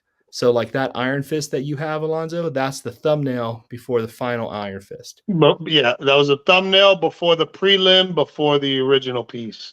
Yeah, now, what's crazy is, from what I was told, from what Bianchi told us Friday night, that Upper Deck wasn't going to make the preliminary set part of the set. But when they saw how detailed and like his prelims look almost like completed pieces, you know what I'm saying? To a sense. Ooh, Mephisto. That was really good. That was so when Upper Deck seen the prelims, they're like, okay, we're gonna make a set of them in the set. How'd you get that? Dude, when 18 came out, I lost my effing mind. I had everything. I had crazy stuff. I had autographs. I went to town on that set. I love that set. And what you mean is you went all in on the set, not because it has Surfer in it. You just went out. No, I couldn't help it. Like when I saw it didn't have Surfer in it, I was devastated, and I just went at that set. I have the PA set here, and I have the Spider-Man AP sketch card on MM18, and then I kept these pieces too. I never got an OA because I didn't have the bread. Yeah, but like I would have if I had the bread for it. I would have for sure. Beautiful bread. Awesome. That's a different can of worms, man. Bread. Original art. That's a different animal. That's tough, man. That's another level. That's another echelon. There's a danger zone. And I want to talk more about just, what it means to the hobby, but yeah, in due time. Yeah. Wait, what do you mean? Why can't we talk about what it means to the hobby? Because what I've been noticing is like when I get excited about something, I talk about it. Like, some people tend to take it as like a pump type hype thing. You know what I mean? Okay. So yeah, sure.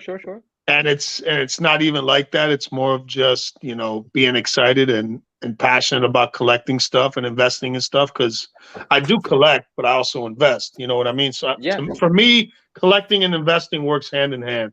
Some people don't see it like that. Some people do. So I see it like that, my friend. And it is obvious to me, and I would assume to many of us, that your passion and excitement comes from a legit place. And it could be two things, it's like we're for sure. It is two things. It is two things. And I'm also, if people have a problem with that, Oh no, for sure, man. No, also, no that doubt. angle must remain. That angle only from now on. For sure.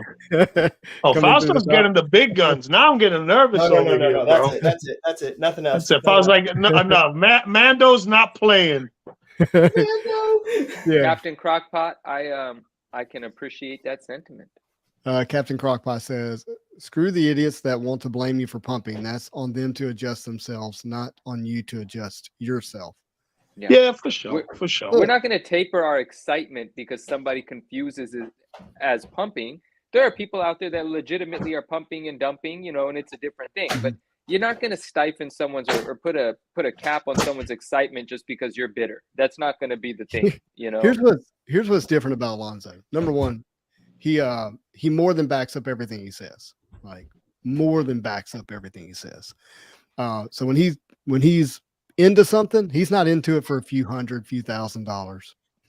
This dude is all the way in and then some. That's why I wanted to know the prices of the dinner and lunch as well. It's not just getting somewhere; it's being committed to it. Here's the other thing: showing support to the artist, and that's like honestly, man. If I wouldn't have done supported those events, supported the artist, supported Matt, I wouldn't have gotten the experience I had. Like I was literally with Bianchi all weekend, and Matt, we were together all weekend. We went to dinner together Friday. Went to dinner Saturday. That was part of the package. And we kicked it. I was at his table the whole weekend. Like we were literally had chairs, me and Brian, chairs right next to him in the middle of the aisle, just watching him paint because that's the reason I went to that event. I did hang out with Gist. Gist, awesome dude. I gotta show the Gist piece, bro. I gotta show the Gist. All right, I gotta say this about you, Lewis. Here's the other thing, and this is just your tactic. I'm not saying this is the thing that everyone has to do. I don't care if you buy something and sell it this afternoon personally. Yeah. But you ain't selling stuff anytime soon. A lot of the stuff you're buying. No. There's other things. There's other things that I invest in to sell for that daily, to keep the engine, to keep the wheels turning. But special things like this, it's Anyways. My kids will sell it, man. You don't need defending, but it's no, for sure. But yeah, to me, after getting the art pieces from Bianchi and really, just really seeing the other side of the room, I don't even look. I it's weird to say it, but I don't even look at cards the same anymore. And I told you this the other day, Justin, a couple of days ago. It's like, bro, it's the original art. Those are the true grails, in my opinion. Those are the true grails. I still collect cards. I'm still going to collect cards because I love collecting cards. But yeah, that's just me. But anyways, it's hard to go back, man. It's hard to go back. Hey, listen, bro. It's hard. It's tough. It's not even hard. It's something like you step into like another dimension, and it's like walking into Disney World. Like you'll be in Orlando down I-4, traffic is hell. You're pissed at people. You mother effer, get out of the way of the traffic. It takes an hour to get 3 miles down. But when you walk into Disney World, all that's gone. All you're worried about, you get happy, you see everybody smiling at you. Yeah, walk in the magic kingdom of original art. So that's the thing. It's like, when you get into that realm, it's an expensive realm. Not everybody can play in that realm. I understand that. Not everybody can play at that level just because, like, it's pretty insane. Like, people thought cards were expensive. Yeah. Anyways, so we got a question from Jake. How does Alonso feel about sketch cards? I love them as long as they're good. I don't give a damn what character it is, as long as they're good, bro. It could be a MODOK. If it's hot, I like it. Hey, I'll tell you what. Simone didn't like my doofy Hulk sketch. Oh, I wish you had it on. He stuck it in his pocket. He's like, I'm taking this back to Luca. What character you like? I was like, well, bro, I like Spider-Man, Black Panther, Venom, Moon Knight. You pick. Say we do a Venom. So he's. I don't know when I'll get it box. to you, but I'll get it to you. I was like, bro, you're doing me a favor. I didn't want to take that Hulk sketch home, and that's what. And I think that's what frustrated him the most. First of all, he didn't know that other people had artwork in his set. You know, he told us that he was pretty upset that he even went up. Well, he reached out to Upper Deck like, yo, how are other people's artwork in my set? I thought this was my set. I guess he didn't understand fully. And he's like, I would have done more sketch cards if I would have known they were going to stick other people's artwork in my set. And when we pulled that sketch, bro. Fausto. It was, let me not confuse people. Fausto. It was the goofiest. I remember. I saw it. It's hard. Yeah, it's really funny. It was sad. When I looked at Bianchi, he looked at me with a face and he just like he felt so sorry for me, bro. He's like, that thing is horrendous. We need to get this fixed. So he's gonna paint over it. So we'll see I can't wait for that. That's gonna be the coolest sketch in my collection, bro. When he finishes it, whenever he does, no doubt that is. Dave says the only thing I pump and dump is Jar Jar Binks memorabilia. Jar Jar. Dave, forever. we talked about this. Keep it to yourself, man. You keep talking about Jar Jar like this is gonna catch on, man. Yeah. Now this was what I got from Gist, and I'm so upset. Friday I forgot my stuff in the car, and it was a long walk. Saturday. I was so busy in this, I totally forgot to get some Marvel cards signed by Gist. Like, I was so frustrated with that. But the first day I did go by and see him because I wanted to get one of these comics. I'm not a big comic collector. It's not my thing. I know what they mean. I appreciate comics. I had comics growing up as a kid. I barely read them, but I read them by the pictures. That's how I read them as a kid. And I had to get this comic. It's probably one of my favorite artworks for this specific character, and it's not Marvel, but I'm a big Star Wars guy. I don't have a crazy Star Wars collection, but since I was a kid, I've loved Star Wars. I've watched every one. I have the old VHSs, like I have it all put away. And the Mandalorian series is like recaptured that excitement for Star Wars for me. So. And I'm going to be honest with you, I don't know another artist that's doing what Gist is doing for Star Wars covers. Like, his stuff is on another level. So I picked this up. So the Mandalorian Virgin cover, and only 666 of these were printed. And he blessed me with a little remark. You got Grogu on the bottom, then you got Mando's head on the top, signed. So I had to get that to support the artist. Just insane. Definitely want to collect more of Gist's stuff. He's like my top 3 favorite artists that I collect and chase. And then this was in it. I didn't even know it was in it. When I opened it to kind of like look inside the comic and see how the artwork inside looked. The back cover? This popped up. Yeah, all so right, this is number 371 out of 666. I don't know if you guys can see that. That's my buddy Brent who does that.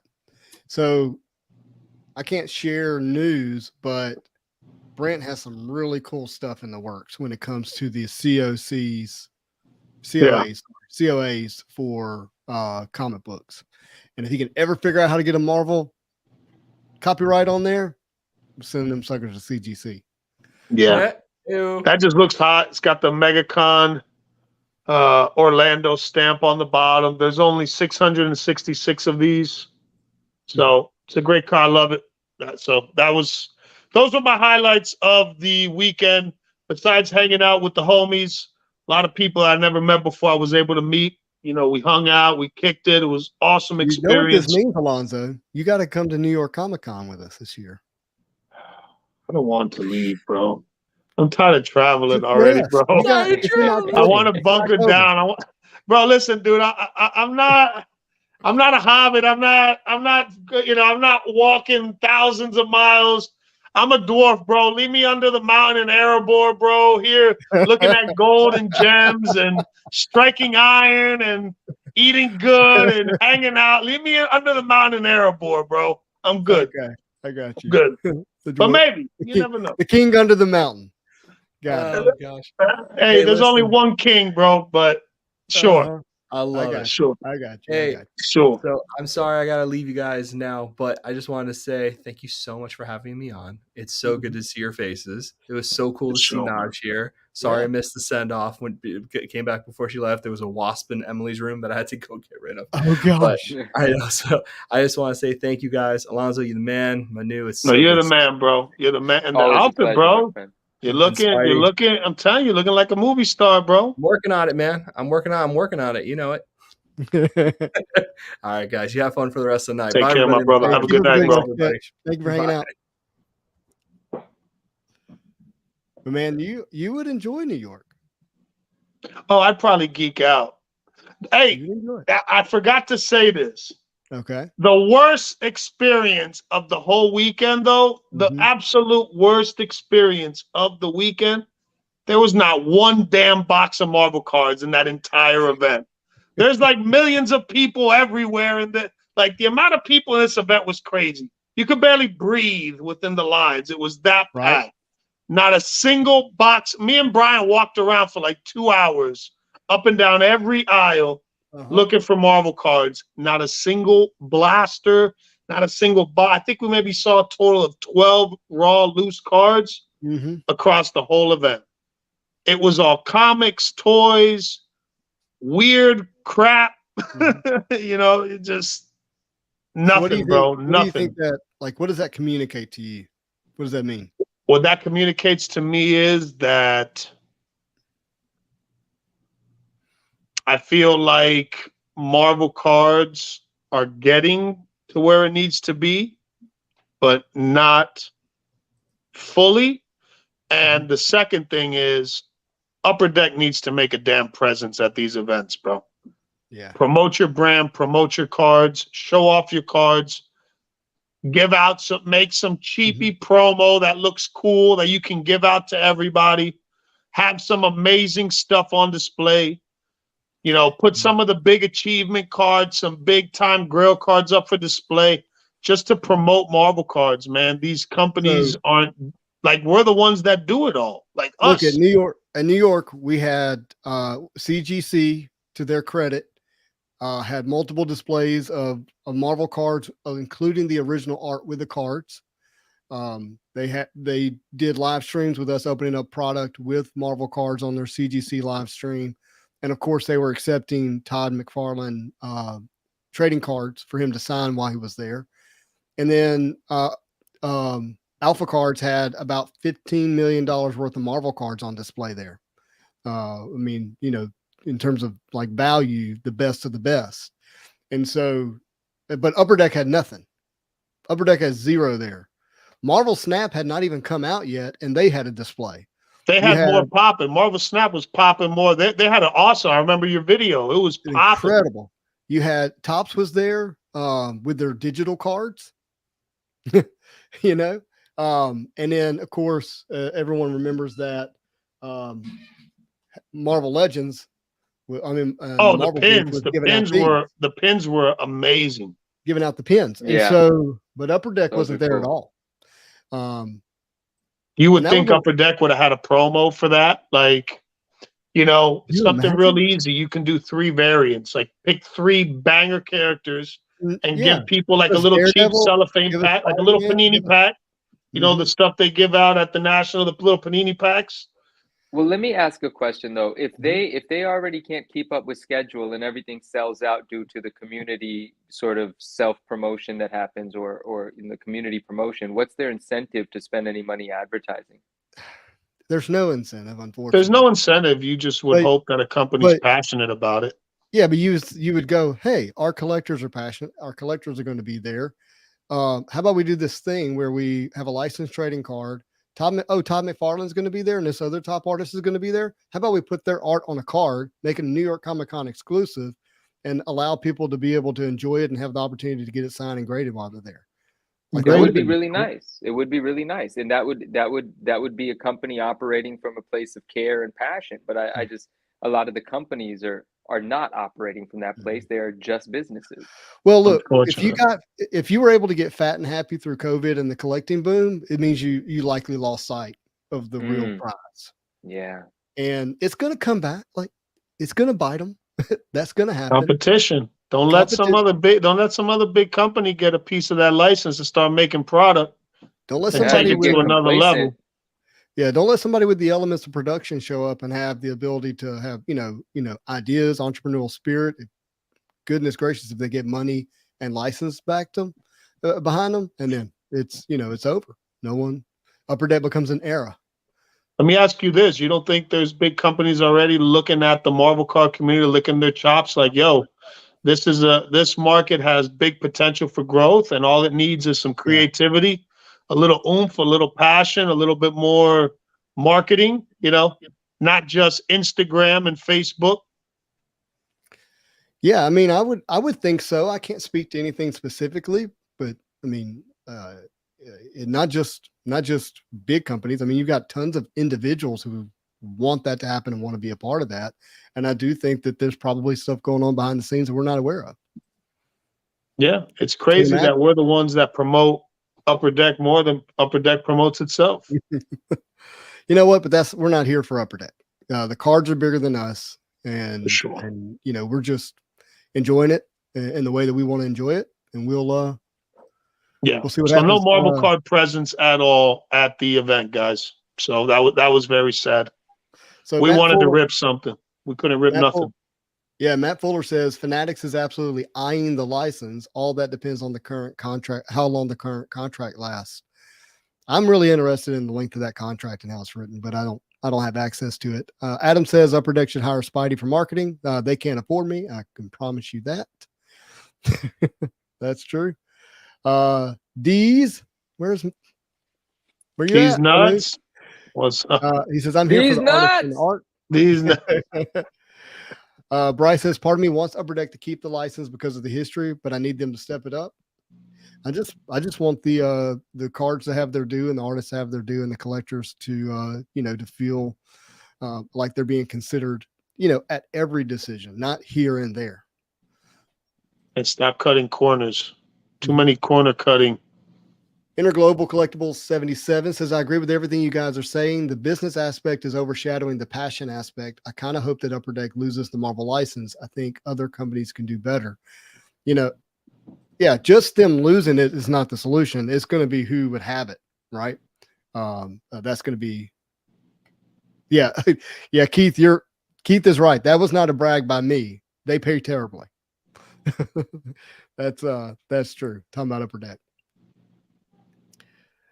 Let's see. I would like to see Rittenhouse do something with Marvel again. I really like the old Rittenhouse stuff.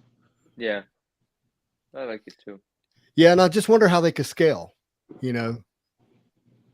As big as I think Marvel cards could or should be, I just wonder if they could scale up with it. Maybe they can.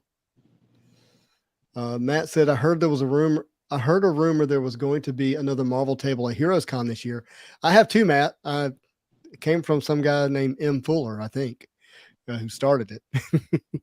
You're not going to come to Heroes Con, Alonzo? Where is that at? Charlotte.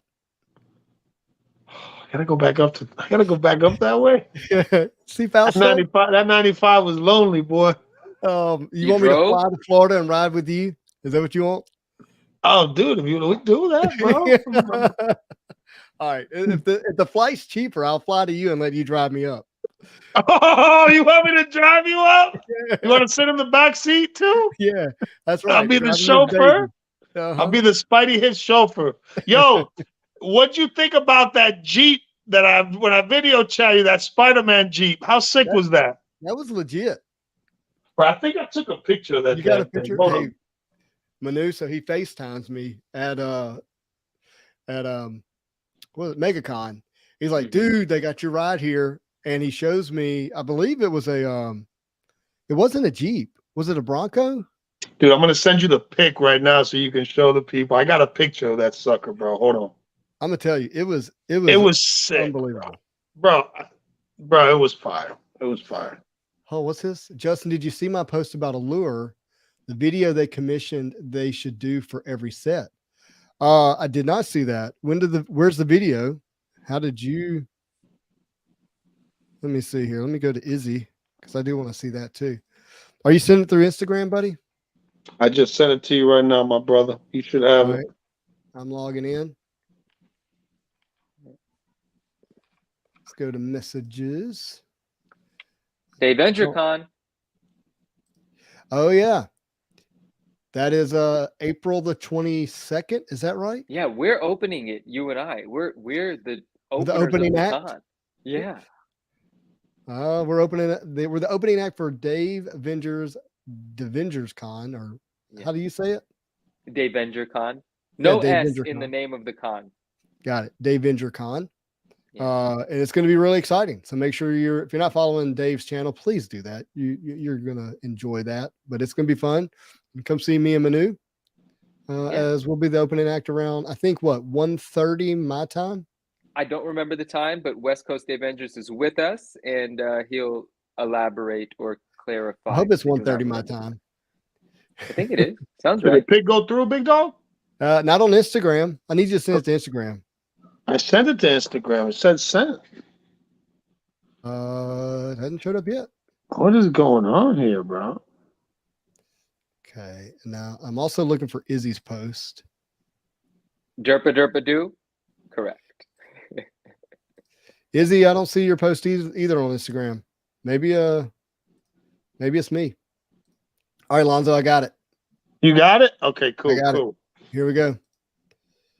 Look at this beast, Manu. Imagine us riding down the strip in this bad boy. Look at that. What in the heck? I can't even see the pic. Oh, there we go. Oh, it's one of those Toyota joints. I know what that is. That's cool. Bro, they did it big, bro. That's cool. I dig it. That's cool. You need to get one of those, Justin. That's Justin all day. I'm repainting the Yukon as we speak. There you go. You don't have to repaint it. Get a vinyl wrap. You don't want to do anything permanent. All right. Switch it up every season. Yeah. Vinyl wrap costs you what? $3,500 now? Come on. You could do it. You could swing it. You could thwip it. I could thwip it good. My vehicle is kind of this. It's not like truly black. It's like I don't know how to describe it. It almost looks blue in some lights. Sure. Oh, he's got a Spidey action figure on the behind the window. I see that now. Oh yeah, dude. Whoever created this went hard, bro. They went all in. They went all in. Justin leaves to go show the wife. She says no. Can you thwip it? I like it. I've always thought that maybe one day I'll have like I don't know. I'm thinking like a white Corvette with red stripes with some Spidey stuff going on around it here and there. I look forward to seeing that. Yeah, one day, not anytime soon. My dad, if you're watching, not anytime soon. He loves cars. Yeah, he does. I like your. I've actually been thinking about getting back into cars, but I'm keeping away. Alonzo knows I'm not. It's a pain in the butt. But something has been calling me lately. It's expensive, and when you're like me, you're always worried about it. You know, don't touch that. Don't go near that. No, this. You don't want me to lean on it with my blue jeans? Dude. I used to have a friend that before, like every time he would get out from the passenger seat, he would open the door, then use his right hand to just grip the whole like B pillar of the car and climb out with it. And there would just be this big hand mark on a freshly waxed black car. And it's like, dude, you got to figure out a different way to climb out of my cars, man. Like that's not, no, you're going to ruin our friendship. All right. Yeah. I'll pick you up in the other one. Spidey Mobile. If you were to get back into cars, what would be the car? I'm going to feel like honestly, it's just a thought. No, I don't want to talk about it. It makes me seem like an idiot. Bro, you know what kind of car I see you pimping out, bro? And I'm going to go 90s here. All right. I'm going to go mid-90s. Who can I guess? Okay. Can I guess? This was a classic, okay? This was a classic. At least down here, it's always I'm gonna go with you. I can see you in like and not just some booty one. I'm talking about a pimped out one, race ready, jet black leather black leather interior. I see you in a '96 Impala Super Sport. I the '95 and '96 that body, like I dig that car.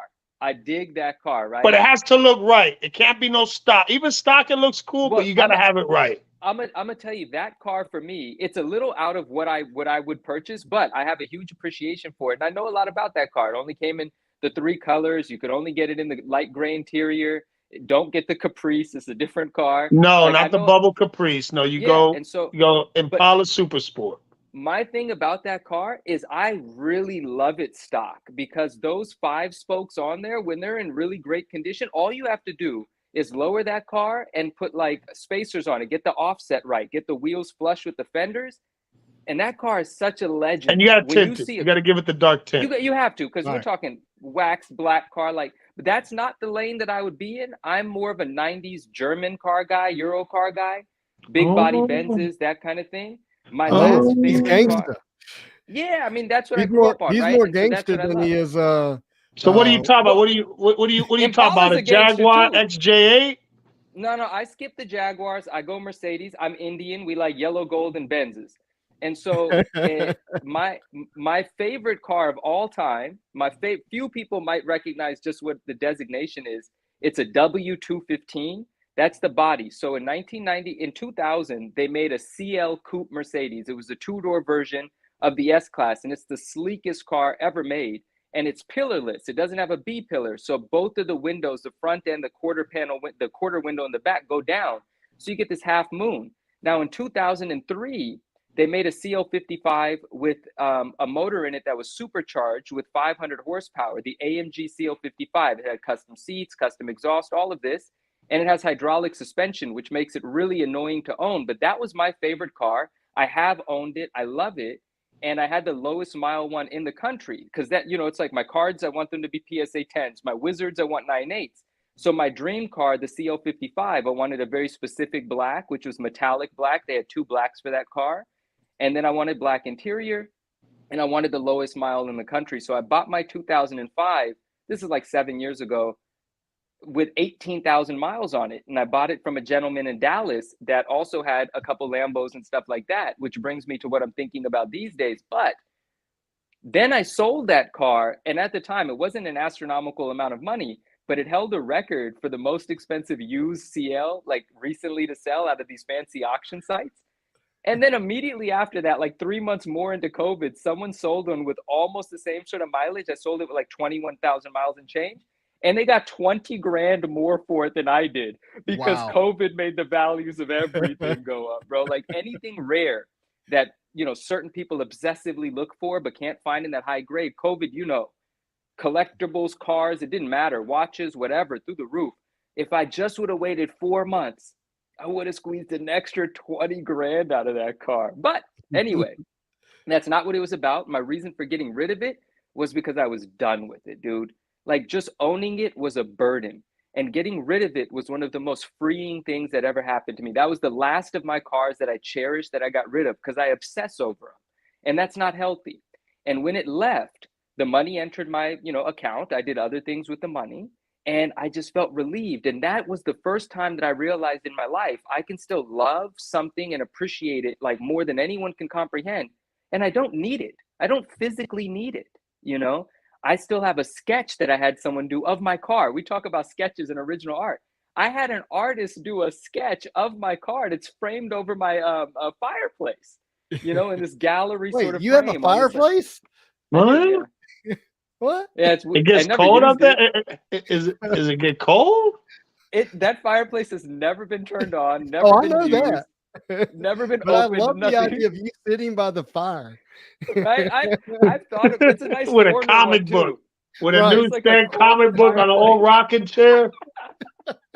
Polar bear rug behind them. You know what I mean? Right. They were, it was not an expensive car. I bought it like 15, 20 years used. It was an '05, but I'm going to show it on my Instagram page one day just because, I call it the symbiote mobile. Like if Black Suit Spider-Man drove a car, he would drive a 2003 to 2006 black Mercedes CL55. That's what he would drive. So could you see like a really niched business where all you do is like hero-fy a car, like you make it like people's favorite character, some style. I don't like that kind of thing, so that wouldn't be for me. I like clean. I don't like doing a bunch of you stuff want it to original stuff. off the rack. But you could do something like that. I like it tailored. I like it improved. We call that OEM plus. OEM is original equipment manufacturer, right? Factory. OEM plus is the philosophy that I go on. Take something and enhance it. If you have to take something and then paint it purple and put stickers all over it, it wasn't that great to begin with if that's what it required to turn heads. But if that's your personal taste, that's different. But there are certain things that are already so beautiful, just lowering it a little, spacing the wheels a little, the right tint on the windows, just enhancing it, to me personally, makes it perfect. And again, I only know what I like. Everything else I can be critical like truly of, customizing it all the way to whatever your taste is and seeing the car just as a blank canvas almost. Yeah. That doesn't speak to you. I don't want to I don't want to do that much to the car. If it's already beautiful, I just want to tailor it. You could look at a beautiful suit, put it on, it doesn't fit you correctly, get it tailored. Now you look like $1 million and your suit doesn't have to have rhinestones all over it for you to look like that, And that's sort of the philosophy I go with. I've done the thing where the wheels are super oversized. My butt clenches every time I go over a crack. I've bent wheels, $5,000 sets of wheels. I've curved them. I've done all of that nonsense. Yeah. And it's quite frankly, if you think about it, completely more of an annoyance than anything else. Yeah, it lives in the world of liability. Yeah. Yeah, but if you got enough money to not worry, then have fun. I don't have that kind of money, so it's a worry for me, and I stopped that hobby. Yeah. All right, that's awesome. I love thinking through, like, what kind of cars would certain character collectors want. That's fun. I do think that's a fun thought, because that's super true. There is a direct association with what someone gravitates towards. Like, what would a Wolverine fan? What would their favorite car be? Gosh, I mean, he loves a motorcycle. Wolvie loves a motorcycle. Yeah. So I think that's, and I could see him doing a Jeep too. He could be in a Wrangler. He could, but he doesn't want the idea of like having to pick up somebody. I like it. There's only room for one, See him in a big old dually truck with a big old cigar. Yeah, right. Oh, that's him more settled down, later in life. Yeah, for sure. So right, hey, my brothers, I'm gonna let y'all go. Oh, yeah. I love y'all. I appreciate. I haven't eaten dinner. I'm tired. Like, dude, I was a zombie yesterday, bro. I'm still tired. So appreciate y'all. Allow me to come on, kick it with y'all. Love it. Love hanging with y'all, man. Y'all have a wonderful night. Be safe. Chat. Be good. Love y'all. I'll see y'all soon. Love you too, Lonzo. Thank you, brother. All right, Manu. Be good, baby. Love y'all, man. Have a good night, my man. Love you. I'll talk to you soon. Doom says you have Lonzo talking Bianchi art, Manu talking card art. Favorite episode. It was fun. It was really fun. No, I'm not gonna buy any cards. I've just been thinking about it. I'm not going to. I like not worrying about cards. Yeah, I'm with you. But I think, once maybe the kids are out of the house and things slow down, maybe I would. But right now I'm paying insurance on 4 cars and I only get to drive one of them. So yeah, I will tell you, my cousin just sold his C8 Corvette for $10,000 more than he bought it for, and it's a brand, so. But it was all a timing thing and a situational thing, and that was one heck of a car. The brand new Corvette. You drove one. I drove one. Yeah. I have a friend that's using. Was it TiVo? What is the car rental thing? Turo. So he buys like a fleet of Corvettes and then uses Turo to rent them out to pay for them, and then he just enjoys them when he wants to. Yeah. Jojo Jimby said Manu's deciding what kind of car to buy when he sells the 9.8 newsstand miles. Well, the 9.8 newsstand miles will not be sold for several years. That's a decision that I've made. And then, but yeah, I mean, no, just in general, I was just thinking, because certain cars have come down in value, and I was just like, might as well try to get in and get out. Because a lot of times you could buy a really dope car, ride it for 6 months, and get out of it for the same price. You won't get your insurance money back. But if you buy the right car, well maintained, you won't need to put anything into it, and you'll get everything right back out of it. But it's a very strategic sort of thing to do. Yeah. Hey, let's give Upper Deck some kudos. Okay. I'm digging that they're doing these videos as a preview. Oh yeah, it's good. I'm glad. This is I don't have our the friend sound was just playing telling right us now about. because What's that? This is what our friend was telling us about, the lure video? This is what Infinite Collector was telling us about. And I don't have the sound playing because I don't know if it has music in the background that might be copyrighted. But this is on YouTube, and it's on the Upper Deck page, I believe. Yeah. Look at those sketch cards. Look at that Spider-Man. Cool. Ooh, I have to watch that again. But I do like these videos, and I think this is definitely something they need to do more of, because for me, like now I can put this in the news video, and it doesn't have me doing a bunch of work from an editing standpoint to show off the preview. Right. Which I really like a lot, because it's enough already. Will these be retail? I think it makes sense for it to be retail. Now it's not going to have all the big, hits in it necessarily, but I don't know. I don't remember if they confirmed that or not. This is available now. Okay. At Upper Deck Entertainment. It's available for pre-order, but it hasn't been released yet. So I don't know about that. Oh, hey, Tom. Where did this come from? It's just the next video that popped up.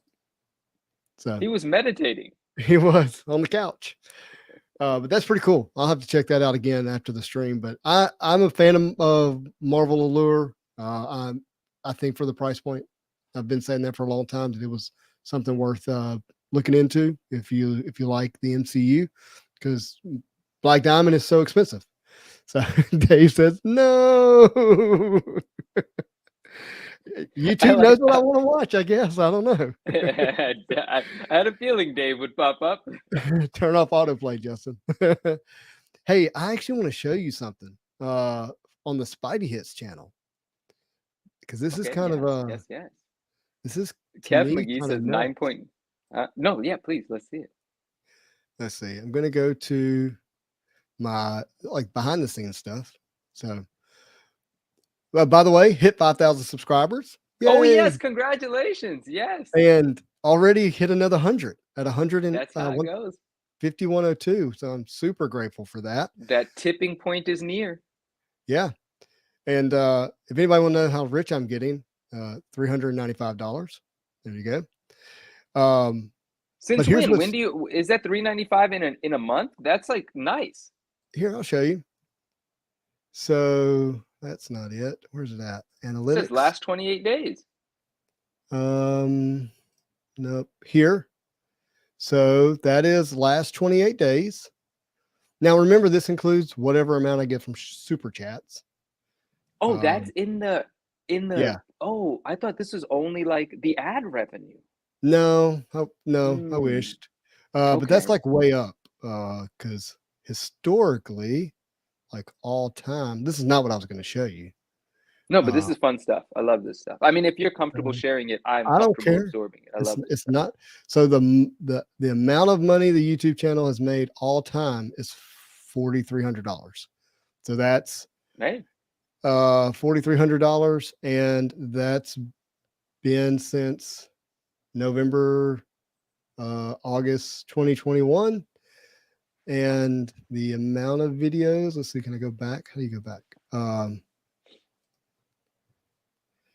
Does it tell me how many videos I've done? Let's see here. Content. It has to.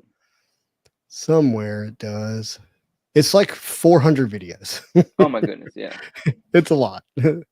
But what I wanted to show you is this video. All right. So I posted this. Why are these so much fun? Disney trading cards from Kakawao, Disney 100 years of wonder. And YouTube decided it liked this video. That's really the best way I can say it. And it's showing it a lot. Like, it's, last I looked, impressions, it had over 100,000 impressions. So it's deliberately putting it into people's feed to look at. Oh, I see. So it's not giving you the actual numbers here, but let's see more how people find it. Subscribers is not even on here. Oh, like I can see it on another page, but like as of lunch today, only like 190 people who are subscribed to the channel had watched it, but 7,000 people had seen it overall. And wow. And so, and it's about, I think I posted this like 9 days ago. Yeah. And so YouTube is picking winners or losers, long story short. And they just picked this video as a winner, and it's just been going crazy. Beautiful. Yep. And I think like if you, let's see. Oh, that's the views on it? It's got 8.5? Yeah. In 9 days. So if I type in Disney, wow, Disney 100.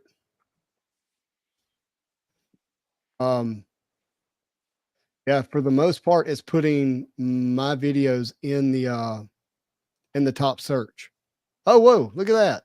Derpa. You are too kind, man. Thank you, Derpa. You are way too kind. Thank you for that. But yeah, so Google is also part of it because it's being shown up in the search engine. So anyway, I'm just learning, little by little. I can't really point to what I guess, how do I say it? What makes that video stand out more than the others? Because I actually like my videos with Ashlyn a lot better for me in terms of enjoyment. But sure, YouTube picked that one, and it's a simple thumbnail. It's just the card and me, having that statement. So it's kind of crazy. But it got picked up, and it's still running. Yep, still running. And I think, hopefully people will watch the rest of the content and they'll like it, and maybe they'll, reawaken their Marvel card, fandom from when they were a kid. But thank you, West Coast. I appreciate that. High State, what's up, man? Mr. Chandler says, at the bare minimum, they should be making those videos to promote their products. Can't believe Upper Deck isn't making some sort of presence to push their Marvel products at bigger cons. I think Manu spoke to it earlier when he said they're selling out anyway. So why spend money to promote something that's already selling out, right? Yeah. Deez, thank you, man. I appreciate that. You're very kind. Who's Deez? Oh, Deez nuts. Got him. Swish Rip says, I let my TV run on Spotty Hits overnight. You rank up major commercial watches for me. Dude, you're too kind. That's dope. I really do appreciate that. Is actually fantastic. Not that we're requesting it, but if anyone would like to just do that every evening. Yes. No, that is so kind. Mr. Chandler, if you grow, they will come. That I maybe that's it. Maybe when it hit 5,000, I don't know. I honestly, I just don't know. I'm still wrapping my head around it. I'm, made a one-off video that's not about Marvel cards, and it's the one that's, ticking up right now. They definitely did a good job. Oh, sorry, buddy. No, I was gonna say whatever gets them here. Yeah. I think they did a great job on the Disney set. I like it. Yeah. West Coast says, wow, Justin, that video is killing it. I try not to look at my numbers, but I can't keep away. Sometimes it makes me sad. Don't let it make you sad, man. Just focus on engaging content. I think that's all you can do. Yeah. And then YouTube, like I said, I think sometimes it picks the winner. And yeah. So basically do videos of Disney cars with Mickey Mouse and put them okay. If I had more of those cars, but they're too expensive, I would make more of those videos because I really enjoyed it. I think that's probably still a winning formula because a bunch of people are still just sort of talking about how their Mickey cards are being pumped and dumped. So it's still a topic. It's probably still going to get picked up. That video made $24. I'm not going to be able to use that video to buy a $700 box just to make. You ain't pumping and dumping the cards. You opened them. You bought them. I did. I enjoyed every second of it. It was great. I saw some other video from another channel, like a channel I had never seen, and it was talking about Kakao in a very enthusiastic way, and it had like 24,000 views on it. I was like, oh, there's other people out here? Wow, what the heck? That's right. It's not just me. But no, they were fun. Like I said, I would love to open more, but the next thing I'll get to do with those cards is get my PSA submission back. But I did the value submission, so I don't know if that'll be a couple of months or whatever. But Watch Me Open says, is the bad man gone? I want to know who that is. Interglobal says, I love your content, Dave. It's killer, brother man. Dave, he's shouting you out. There we go. There we go, Interglobal. And I agree. But who's the bad man? That's for Watch Me to say. Yeah, watch me say it, please. Surely he's not talking about Naj like that. No, I'm willing to bet a Pez dispenser. No, and $1,000.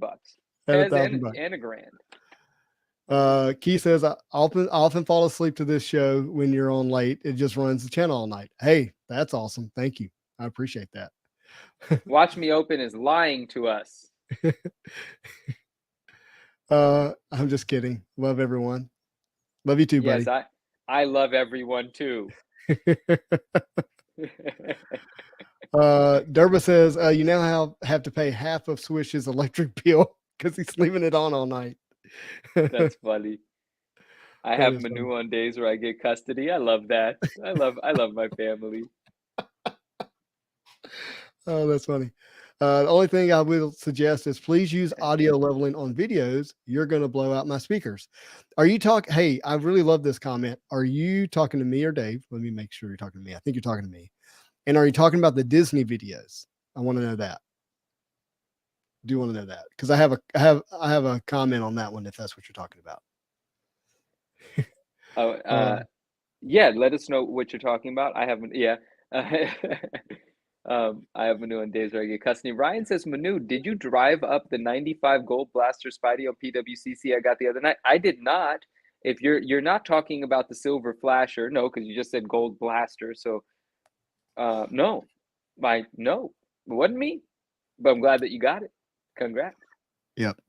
I bought something really cool yesterday, though, but I ain't saying. Not saying yet. JBS says he's an equal opportunity hater. Well, I'm glad you keep it equal, man.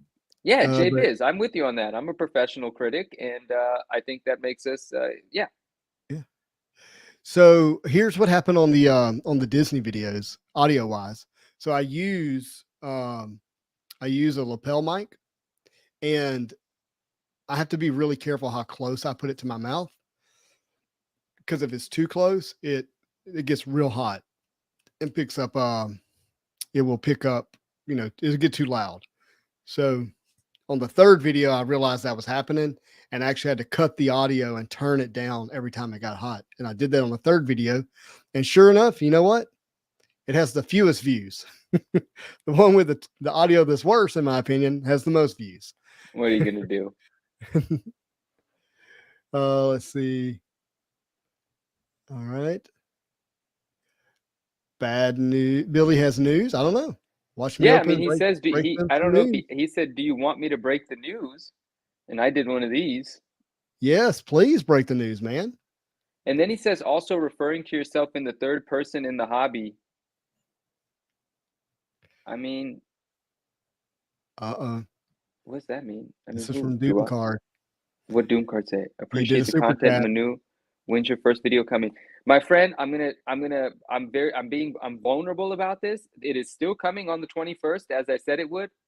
And I just hope I do that. And if I don't do that, well, then I'm gonna disappoint myself as well as you, and I don't want to do that. So it's still coming on the 21st. I have no idea what it's going to be.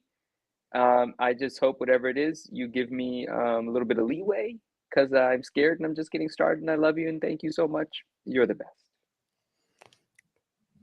You're scared? Oh yeah, I'm terrified. I shouldn't say that. Never let them see you sweat, remember? Oh, gosh. We do this every week.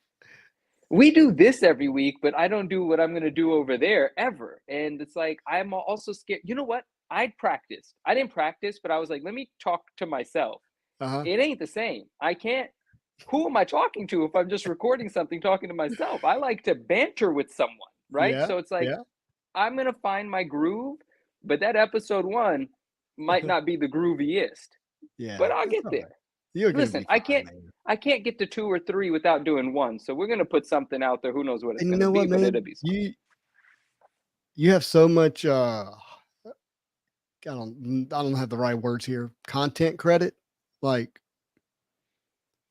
you could go a long time making some videos that are not going to be where they're going to be one day, and you're going to be just fine. I appreciate it. Thank you. That's very encouraging. And we're going to do something. Mr. Chandler says, it's all right, Manu. Just do your best. Yeah. It will get better over time, the more you practice. Thank you, Mr. Chandler. That's exactly what I needed to hear, and I hope to do. So I really appreciate that. Thank you. That's great. That's great. So Doom Card, by the way, just thank you again, Doom. I appreciate that. And yeah, keep encouraging my friend. And we do a glow in the dark video. What?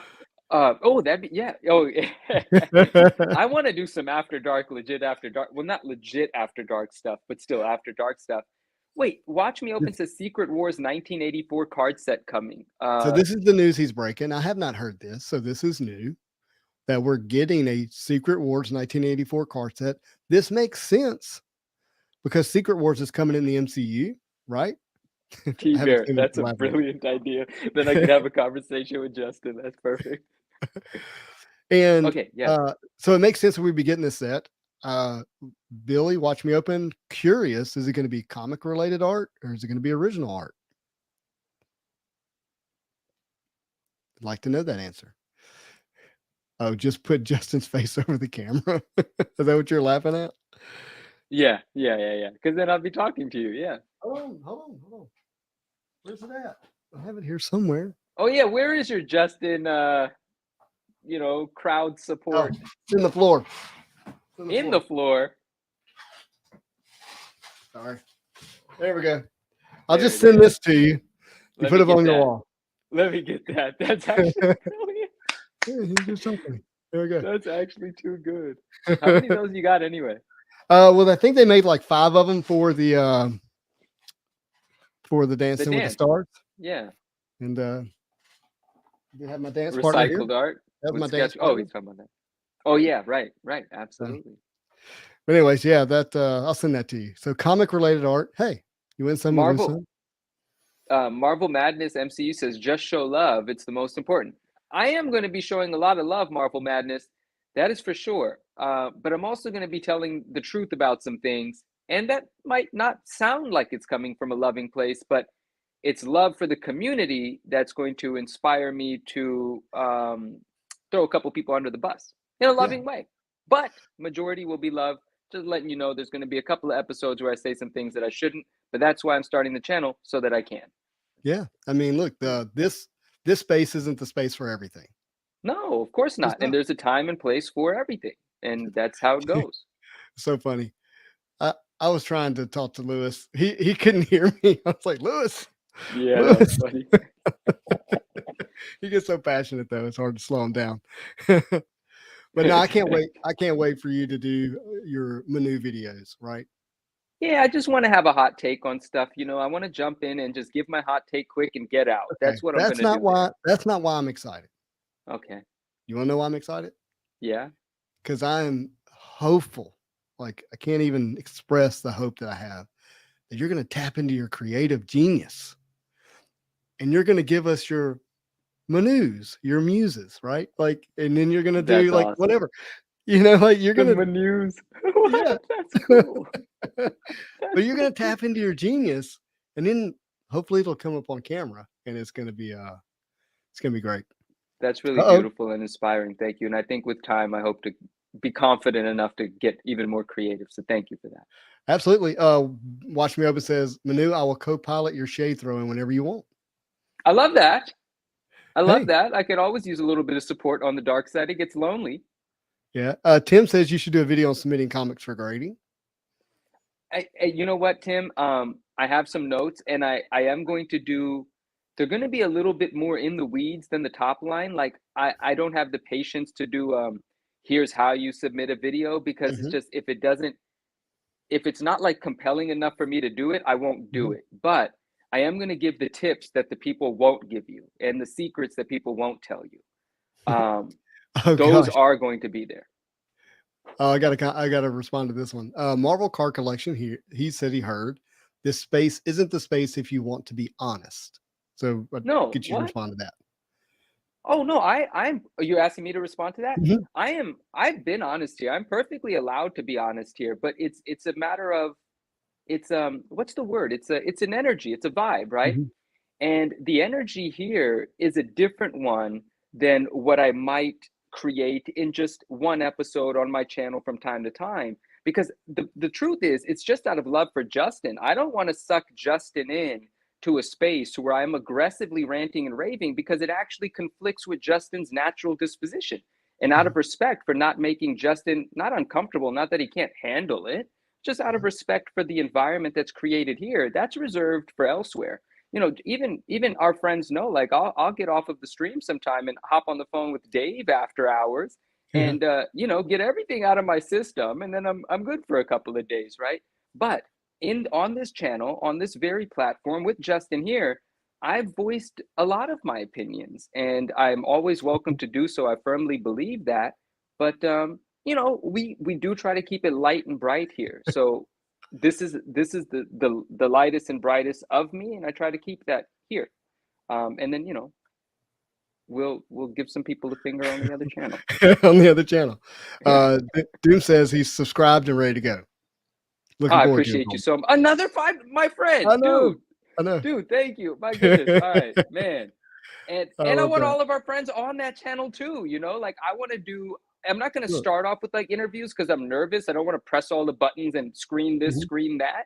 But I will get to the point where I do want to do that, because Justin, when you come onto my channel, it's not going to be very different than this, but it's going to be a little different. You know, for sure. Like you know, and so it's going to be great. It's just our community growing and content growing, and I'm just getting my feet wet because I'm forcing myself to, because I have to. How could I not at least create an environment where I could come on and show you my broken slab and cuss about it, you know, and then say, love you all, beware of the grading companies, and then get out. You know, it's content. It's going to be fun. It's going to be informative. And there are certain things that I'm going to share that are actually not going to be beneficial for me sharing in the space of me hunting, but it may be beneficial in the space of content growth. So I have to find that balance there. Spicy hits will be on Manu's channel. Correct. Spicy hits will make an appearance there. Correct, indeed. Yeah, no, it is. And look, hey, thank you, friend. I appreciate it. Hot boxing with the 9.9. That's awesome. It says, Justin wants to curate his fake better than thou space. And what I would say is, I just want this space to be different, right? Life can be hard. It can be difficult. It can be, I always say, like real life is cold. Like it's not always warm and fuzzy, right? If your life is anything like mine or anybody else's that I'm aware of, like you go to work every day and it's not always beautiful and rainbows and sunshine. And so to me, the Marvel Show is a place where, you know, I want people to come and get lifted up. I want them to truly have a marvelous day, because life is going to give you the suck anyways. Like life is going to give you the hate and the difficulty and the pain, and it doesn't discriminate. It doesn't discriminate. It rains on everybody. You know, when it's raining, it doesn't just miss me or miss you. Like it gets everybody. Yeah. And so the Marvel Show is intended to be a lighter, brighter place for that purpose. And if you want that in your life, like you can come here and you can count on it, you know, and if you don't, there's plenty of other places you can go where it's like, you know, it's easy to hate, or it's easy to be difficult, or it's easy to complain the whole freaking episode. Now we have our gripes, you know, and we say those things, but that is not the intent of this video. There's other videos you can go and get that. Yeah. And Justin, it's not as though I can't, if I've ever wanted to discuss something super serious here and pull you into like my side, we go there. We've done it plenty of times. We go there, you know, but it's pointless to go there all the time. Like, what are we doing that for? You know, but yeah, Marvel Marshall says nothing but Manu saying trash. My first guest is going to be Lala, ladies and gentlemen. That's hilarious. Hey, when Simone, did you see him? He was like tossing the cards like they were trash. Simone's energy. I don't even know, homie, but that's my guy. Like, I want to have dinner with him too. I don't know if I'm gonna pay $3K for it, but I want to have dinner with him too. You know? It's like as soon as we go live, he's like, "Hey, can you touch your nose with your tongue?" And I'm like, "Whatever, guy. I got to do it." You know, I can't not try. And then every time he was giving Matt a hard time, like, "Can you bring the young lady back into the frame, please? I'm done with you, Matt." I love that. That's so funny to me, man. I thought it was fantastic. It was hilarious. And then Justin, the whole episode, can you move the camera closer? Please, you can't. But every time you needed it to happen, it was happening. Actually, like when Alonso was out of frame, it got moved into frame. So there was still something working out really well there. Yeah, no, it worked out. Ryan says Justin's the TNT series, Manu is HBO. Hey, whatever, sure. Yeah. Yeah. I mean, but I don't know what it's going to be. We're going to figure it out, guys. I really appreciate your support. And if you would give me criticism, I would take it all. Good, bad, the ugly. We're going to grow that thing and build that thing together. And I just love you guys. And I wouldn't be starting that if it wasn't for all of this that Justin has created for us here. I don't know if you picked the 21st on purpose. Like, do you realize what that is, right? So we're going to do the 52nd episode next week, Lord willing. Yes. And then we'll celebrate 1 year. Right. On April the 19th.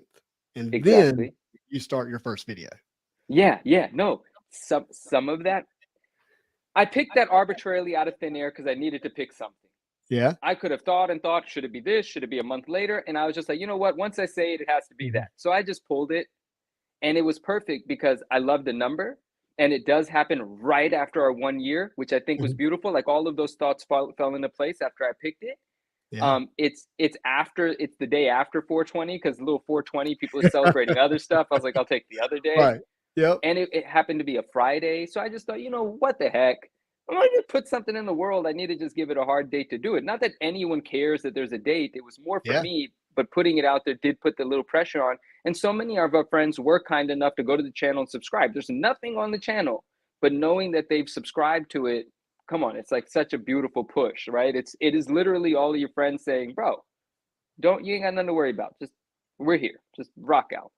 Awesome. I think that's really nice. Let's see. Derber says, Manu, I would go with you anytime, sir. I have a lot of 90s junk comic to share. So you have guests already lined up. Let's talk about it, my friend. Let's do it. Yeah. Let's do it. West Coast says, Justin has created a great space. Someone who disagrees can kick off. Hey, the cool thing is that everyone's not for everyone.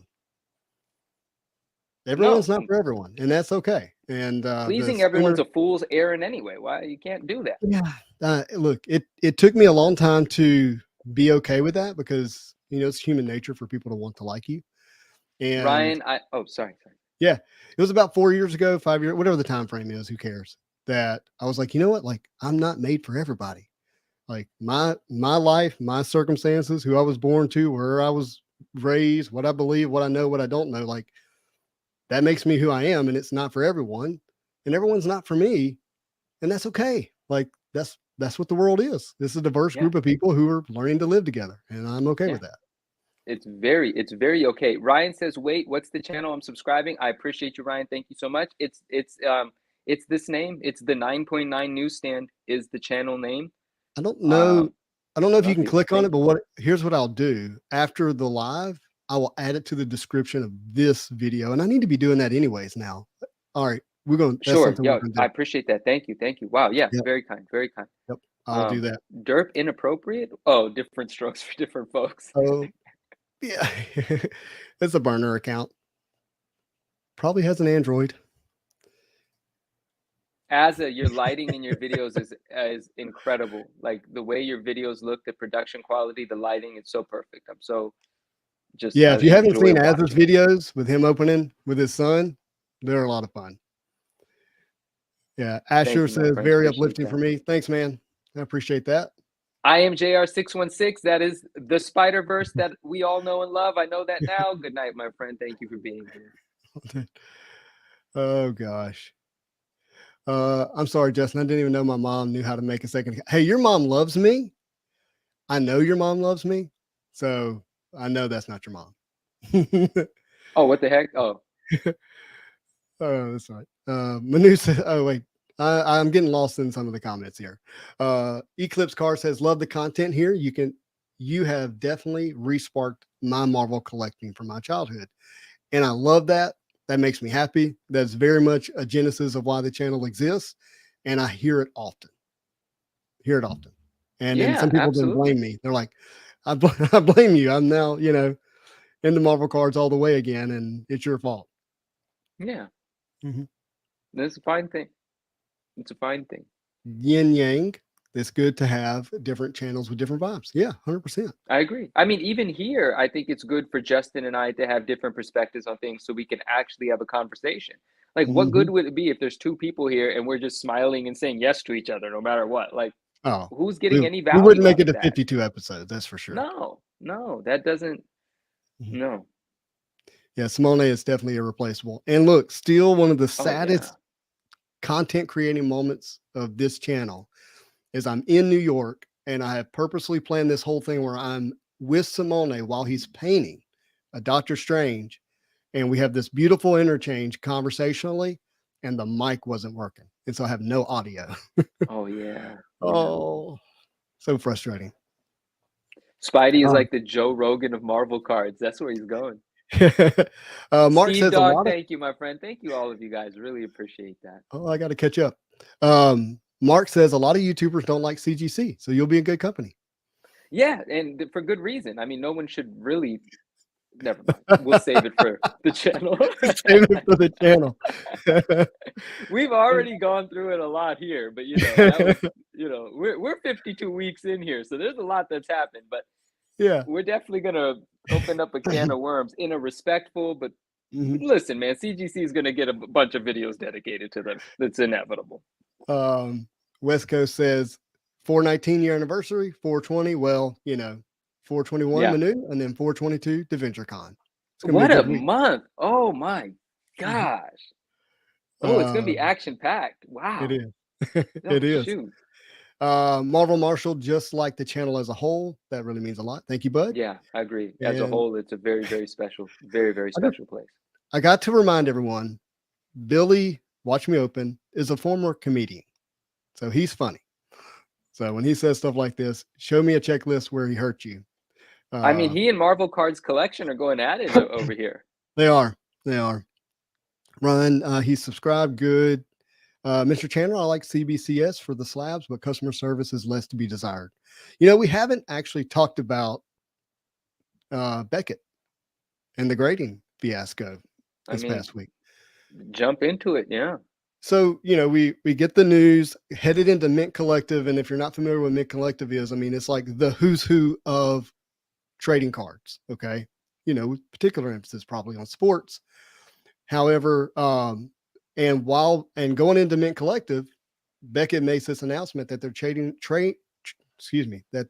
changing their grading scale. Yeah. And that their 9.5, which is Gem Mint, is no longer going to be Gem Mint. It's going to be Mint Plus. And then you think about, gosh, I don't know, thousands and thousands of thousands, maybe millions of 9.5s that are Gem Mint that just got downgraded in a sense. How stupid. Yeah. And how insulting. It didn't last what? It was probably less than 48 hours. Yeah. Well, to make matters worse, I don't know if you saw it, but they had this big display of their grade scale, and it was wrong. It was like a plaque. It was like their actual thing, right? Like, yeah. And so they then made a makeshift 10 to correct the grade scale on their big plaque. Oh, did they? I didn't even. You didn't see that? I mean, it was just a mess. It was a stupid announcement from the beginning. Wait a second. Yeah. You're what's the word? Demoting everything that you have previously graded as a Gem Mint to a Mint Plus. And now anything that would have previously gotten the 9.5 with a certain set of subgrades, because even the 9.5s are broken down into different, sorts of 9.5s because of the subgrades. Well, it's also confusing. It's so stupid. And so then they were going to have 3 10s rather than 2, and the 9.5, which is going to be a 9.5 based on a specific criteria of subgrades. Right. And then it was just completely dumb. And a lot of the collectors out there that were having perspectives on it, even if some perspectives varied, every perspective was, this is not thought out very well, and you probably shouldn't do this. And so, but what makes matters worse, what matters were already bad, but then to come out and in such a unprofessional, such a, what's the word, not novice, but an amateur sort of way, just have a representative of your company kind of not so confidently say, oh, we listen to the people. No, you could have used your imagination and heard everybody bashing your decision making. You had to actually wait for people to say that. You are not fit to be a company if you had to wait for people to tell you that that was stupid. And then to put this guy in the camera, we just decided for now we're not changing anything. How is that supposed to instill any confidence into anybody to spend any money with your absurd company, ridiculous business practices, and no thought put into the future or the plans of the rest of this year for your struggling, drowning company? We're supposed to help you guys out. Why? You guys aren't helping yourself. The only thing they've ever did nice is that new B with the star. The logo looks beautiful. You like the logo. They've yet to implement it anywhere. The one time they showed us new slabs, they're like, oh, we're just playing. Like, this company is a bunch of idiots. Like, something is very wrong over there. And when they were announcing these changes, all I could think about was our friend Michael, Cool Card's life. Like, dude, he's so dedicated and passionate about BGS. You know how disrespectful that was to a client like that, a friend of the company. That's exactly who I thought of him. I thought of one other collector in Australia who's got who knows how many tens of thousands, if not hundreds of thousands of dollars tied up into 9.5s. And you know what it would do to their collection, or how they view it, how they perceive it. And then if they want to sell it, you know, you'd have to educate everyone that, oh no, this is still a gem mint, not a mint plus. You know, you'd have to constantly do that whole thing. And it wasn't a good move. And of course they reversed it the next day. It was April Fool's Day. So that was confusing. Like, was this meant to be a joke the whole time? It should have been, right? Like, they would have, if they would have just, even if it wasn't, if that's what they ran with, would have been like, you guys are good. But no, you guys are still dumb because you didn't even think that would have been the best recovery ever. April Fools. And then the thing that like disappointed me, and I told you this, is we get the email from Beckett that says, hey, we're sorry. Basically, we listened to you. We redid it. And instead of saying whoever's in charge's name, it just said Team Beckett. That's so someone needs to own it. Some leader needs to own it. And that's is there a leader over there? Like, and maybe that's the issue. You know, I mean, and they are CBCS as well. Because you know, some a friend of ours here was mentioning that he likes CBC, he or she likes CBCS slabs, but not the customer service. I mean, whoever's running the show, they're running both of those shows. They're the same people. Beckett and CBCS are the same companies. I don't know what CBCS is going to do, and I don't know what Beckett's going to do. CGC is moving in the right direction. They're expanding on what they're grading, and people like them. That's tough to compete with. PSA is still hugely brings in more money than all of the other grading companies, which obviously people love. And until people stop supporting that, which I'm not saying they should, I love PSA. I'm a PSA supporter. I'm just saying, what is Beckett going to do here? And what was this comment? Someone said that, I actually think BGS, this one, I actually think BGS does need some sort of change in order to keep going. CSG, CGC made a public grading scale change last year. It's not unheard of. CSG and CGC, well, CGC didn't make a grading scale change. Wait a second, expand on that for me, Melfi. Maybe I'm misunderstanding something. I thought CGC was always on the 9.5 scale and CSG followed the PSA scale. And I thought they both started that way and kept in that direction. So let me know if that was a change. I wasn't familiar. And I agree with you 1000%. BGC, maybe that's what they need to do. Just join forces, because you're not going to beat these other guys. But BGS does need to make a change or just become more and more obsolete over time. I don't know any young modern collectors that think about BGS. I just don't. Every message I get, but I'm hugely part of the comic book world, is CGC or PSA. That's it. That's the only question anyone asks me. And if they're not asking me specifically which company they should grade with, they just ask me flat out, what's the best grading company? And, you know, and that answer is a bit different. But generally speaking, anyone new to grading is saying, hey, should I go PSA or CGC? Beckett's not even part of that discussion. Yeah, I'm with Mark here. I'm all for change, but you can't devalue already graded cards. And I think what you change is you go, hey, did we get away from our why? Did we get away from why we exist? What made us, you know, number one, number two in the hobby for a long time, whatever, you know, however you view it. And you double down, you really focus in, and you provide first-class customer service. Like, that's where you focus your change. and you win people over by how you show up in the process. You win people over by how you handle their collectible and about how, consistent you are with your grading. We talk about it. It's not rocket science. And that's what you focus on. Changing your logo and changing the grading scale isn't just going to make people run to you. But when you show up and you win in a customer service standpoint, and you do that over and over and over again, it becomes repeatable and people can depend on it. And even when you don't show up, you win people over with unreasonable hospitality. Yes. And making sure they feel like, their issue was addressed and heard and above and beyond. That's how you win the industry back, not just by changing the grading scale.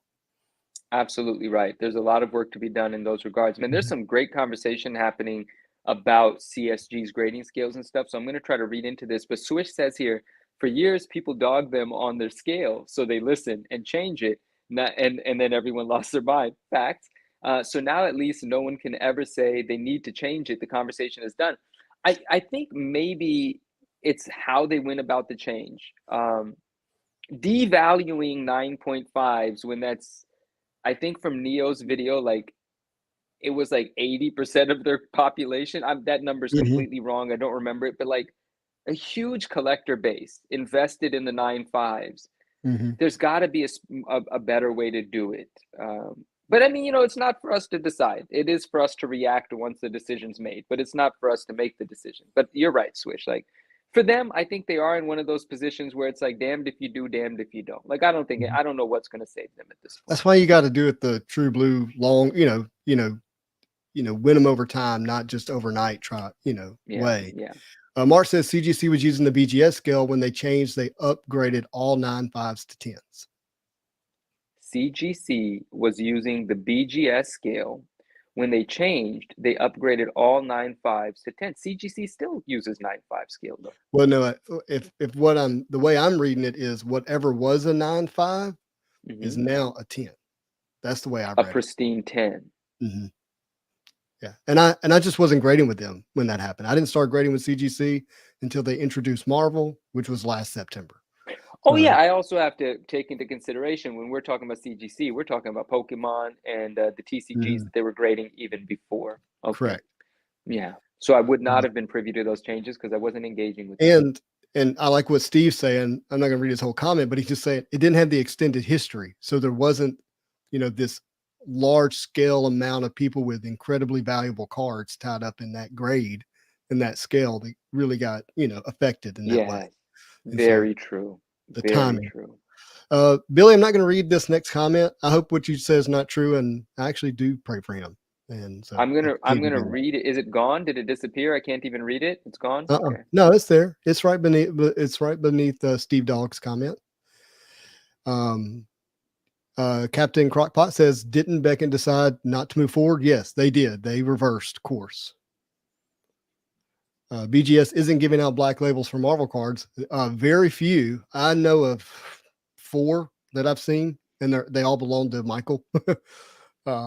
If anyone deserves them. Cool cards. Yeah. Yeah. He had a black label 95 Spider-Man metal. 95 metal. I'm getting tired. Spider-Man card. Yeah. And he sold it for $10K, which is incredible. But you don't see black labels for Marvel cards. Hardly ever. Yeah, I still have yet. Well, I've never seen one in person. Seen them on the video, huh? Yeah.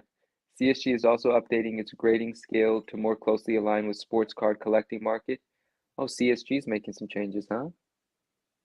Okay. I don't keep up with the sports card side for them. I like the way CSG stuff looks. I do. It does. Each grading company has its perks, but I feel like Beckett is losing ground, even though they're great slabs. Look, when you hold a Beckett slab, like you're holding something. It feels good in hand. Man, these companies just need to just step up their game. Like what you're saying is absolutely right. You're not going to change the game, change the narrative overnight. You got to work on caring, communicating, and showing it. And it's going to take a while, but it can work out if you do. Like I feel like Upper Deck's still selling out. They don't have a problem from the business perspective, but they can do some work winning over the hearts of collectors as well. Beckett has work to do on both sides. Same with CBCS because they're the same company. CGC, personally, I just think they need to have more respect for the fact that they're so coveted and to not take it for granted, because some things just slip through the cracks over there because they're so busy winning, if you will. Yeah. I mean, when you go through COVID and you can't even handle all the cards. I mean, I think you remember when I went to go get the PMGs graded originally, they had cards in the reception area stacked Oh, up. right. Yeah, I mean, PSA, right? Yeah. you don't have to make changes. All you're doing then is just trying to survive. You're in survival mode. Like, how do we provide the service that we promised at the price that we promised? But now that that's slowed down, the cracks are starting to show. I did want to comment with Bryce here. I'm sorry. You said the one good thing I will say about BGS Beckett is they will grade just about anything. And Michael has said this: if it has a copyright on it, they will grade it. Yeah. Like, hands down. They make all kinds of sizes in their plaque looking thing. Exactly. Yeah. And what were you about to say? I think I was going to read someone's. West Coast Adventure said, "Did you see the picture Justco posted of the metal Spidey card?" I did not. But I saw the metal Spidey card on one of your shows with. Oh, that's what he's talking about. Yes. Yeah. We had it live and in person, in hand. Yeah. And apparently FPG got some hate mail for us having that in person and in hand. But whatever. Okay. Okay. Okay. Jen is trying to start a fight. Go ahead, Jen. What up? Go ahead. You can respond to Jen's comment here. What does it say? Cody Rhodes versus Roman Reigns. Who did y'all want to win? I don't even know who those two people are. I win. Yeah. Who are they? Oh, he's trying to get you to respond to wrestling. Oh, see, I didn't get it right. I get to stay. I know. You get to stay. Nice. You don't have to go anywhere. That's good. Melfi said, I don't think I'm allowed to post links, but a public CSG press release about gradient scale, you could get your card reslabbed to the new scale for an additional $5. I guess if it was an issue to you. Interesting. Very cool. Thank you for this information, Melfi, because I had no idea. Joe Joy, Jimby says, I like to grade my own cards. I just get a laminator, run them through it, and make sure to write the grade on the card before you seal it with a Sharpie. Hint, they're all 10s.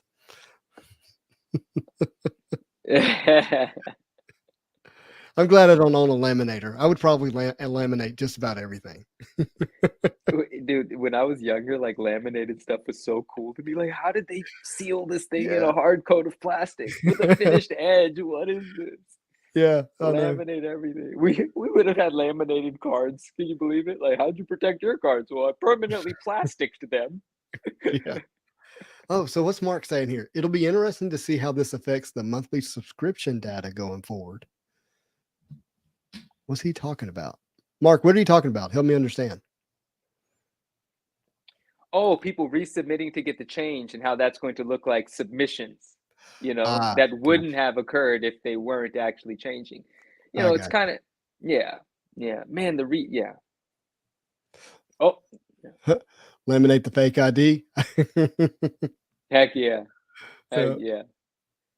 Man, did you guys see the New York, I think it's called the New York Library. I'm not sure. But did you see the Marvel cards they did for the New York Public Library? And if you look at the decals that are telling me about this. Oh, and this was like 6 months ago. I'm so sorry.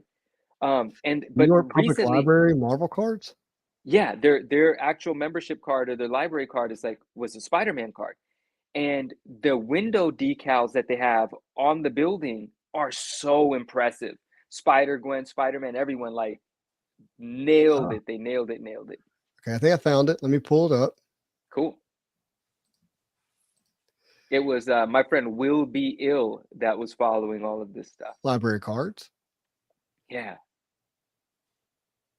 How cool is that? That is super cool. I guess it's just these at the top. Okay. Yeah, I think that's the library cards. And then if we could pull some images of what the actual decals on the building windows look like. They look great. Oh, it's these images we see here of Spidey, Miles, and Gwen. These are on the building. Huge. That's cool. I love the Captain style. Crockpot says, say again. I said I do love that style of art. Yeah, it's very cool. Captain Crockpot says, "Is this Spider-Man library card PSA grade worthy?" I have no idea. I mean, I would grade it because that's awesome, but I don't know if they grade them. But that would be amazing, actually. All right, so let's go to eBay. If it exists. West Coast Dave says, check your IG DMs. I sent you the pic of the pink Spidey card. Oh, they only want $500 for it.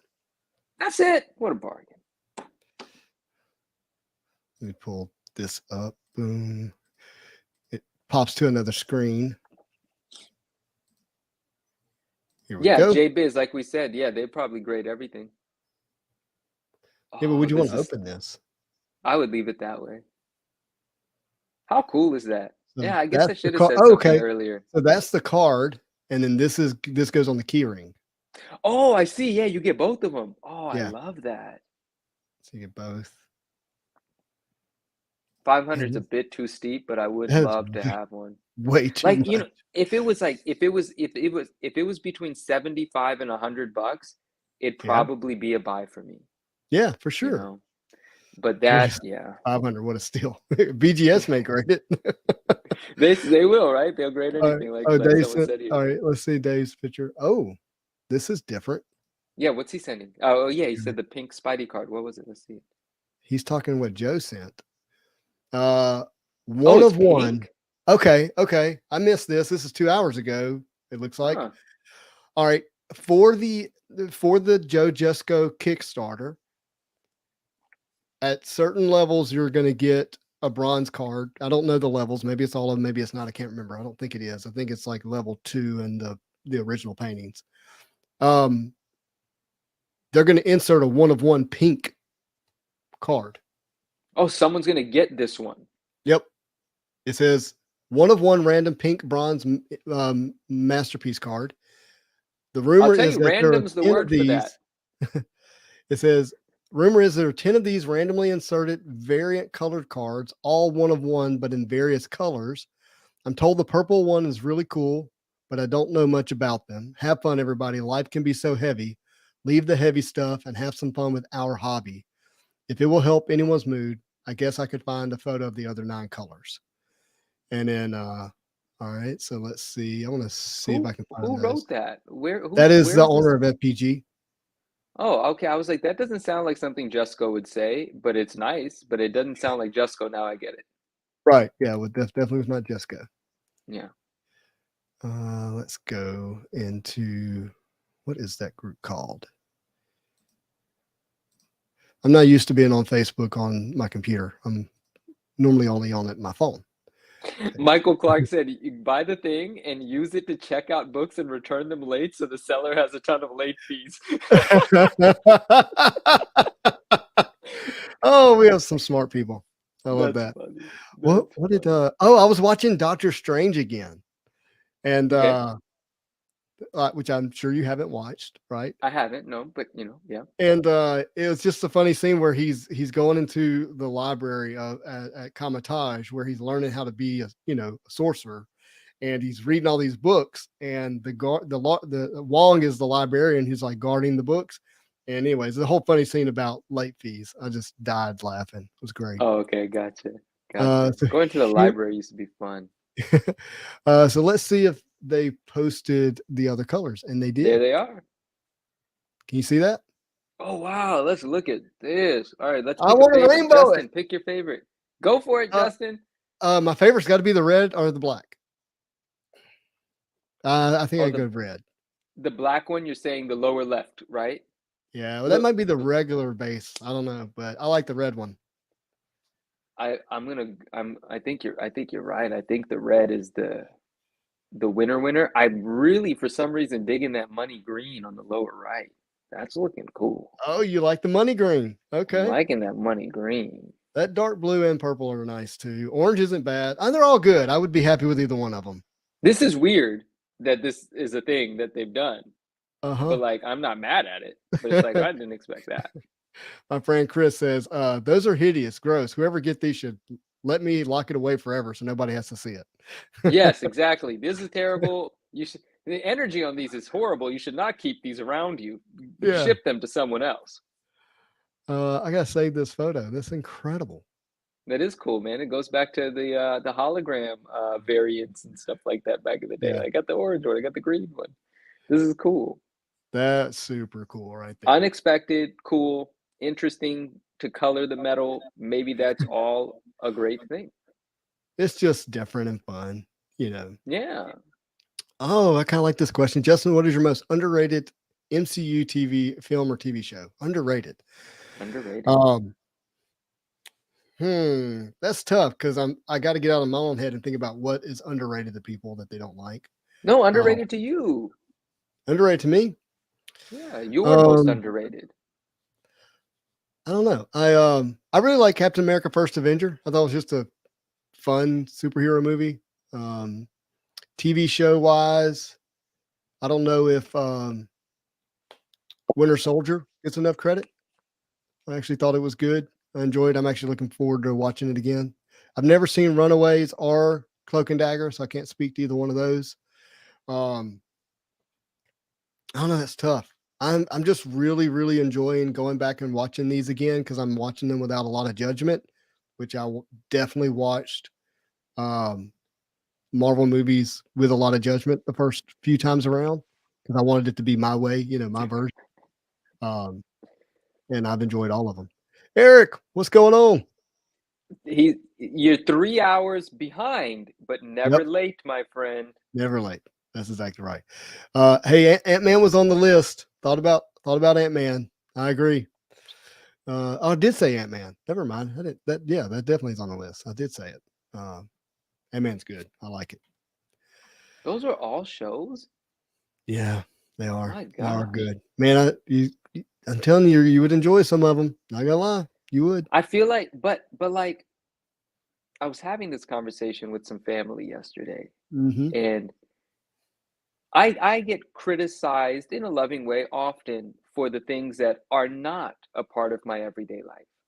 And my response is often, well, if that were a part of my everyday life, what unique parts of my life would not be a part of my life, right? Yeah. Because it's Totally not as though I'm living like a standard existence. And I think the lack of distraction is what allows me to exist in my little space.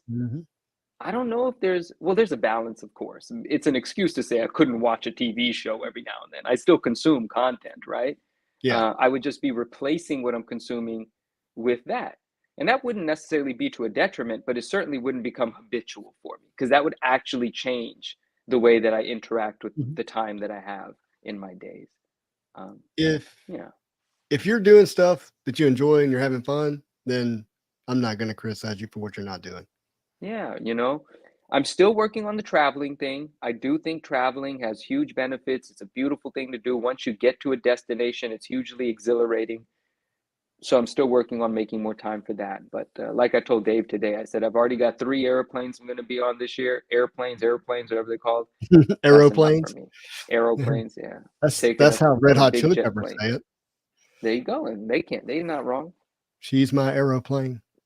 There you go. There you go. Destructive says, have you guys by chance seen Topps India's Marvel set? No. What? Not Indiana. India. Interesting to think what it might be if Topps were controlling the license. Adam's Toy Library has a good video. Marvel set? Well, let's look it up. Let's look it up. Destructive.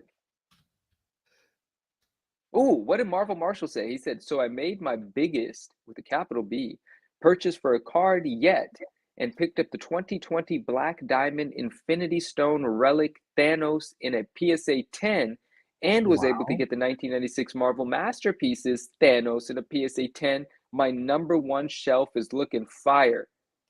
Congrats on both of those pickups. That is awesome.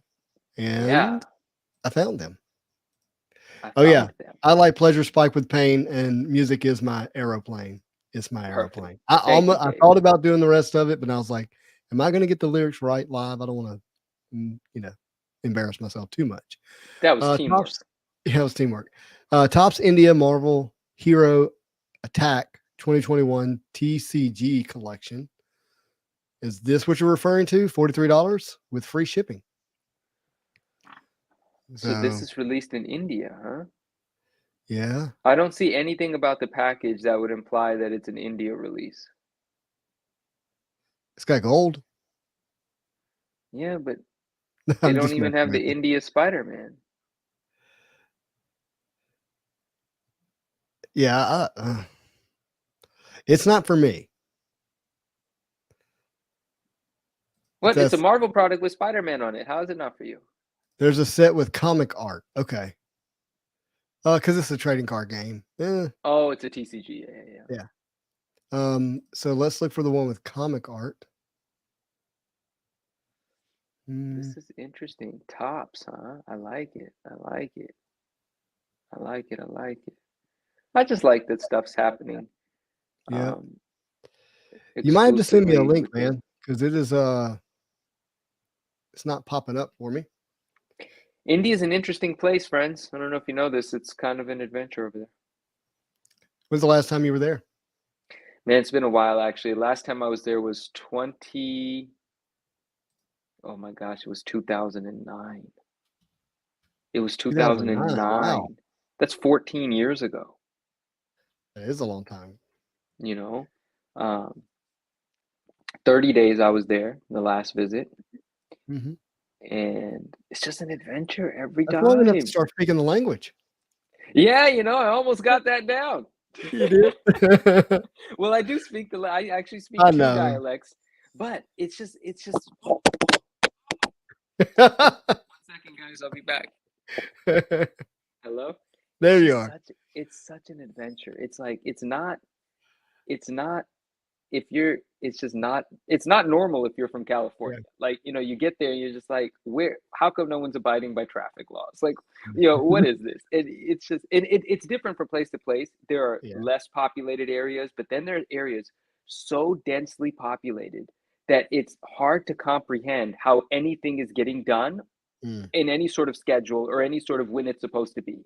Like, everything is such a hustle bustle. Everything is, you have to watch your back, not because someone's trying to take something from you, but because you might get run over or someone's trying to take something from you, right? You get recognized to be a tourist in some of those shopping areas. You're a target already. You got a camera with you. You got a purse with you with the brand name on it. Someone's going to snatch it and sell it a block away. In some situations, it's just an adventure. I'm saying all of that as an exciting thing. Like, to me, it's just an adventure. It's so crazy. And then if you're driving from one city to another, you'll hire a car and you'll drive 6 hours and you're going to pass a bunch of things that are going to make you really sad because you're going to see how much poverty is in this country. Like, it's really upsetting. And that's not something to think is exciting, but it's definitely an eye opener. You don't see anything like that. I've never seen anything like that in the United States. I took, what we did for our girls is when they were in between 7th and 8th grade, I took them to third world countries. I'm not saying India is a third world country. I'm just saying that's I think it is, though, is it not? I mean, dude, for me to say something so ignorant, I have no idea. Please, everybody, do not beat me up. I know it's coming up in the economy and stuff, but there is so much poverty there. Isn't it still? I don't know. I have no idea. I should know. I don't. You're fine, bud. But I deliberately took them to Guatemala and El Salvador, very much third world countries. Okay.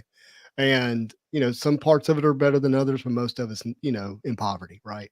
But I did it because I wanted them to get that perspective at that age and that formative years at that age. And both my girls point to that, week and a half or whatever it was as, impactful on their worldview.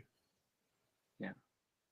It's impossible to go to places with such poverty and not have it impact you unless you are just completely, built a different way. But I asked one of my family members there, right, that live in such a beautiful home on a beautiful street, right?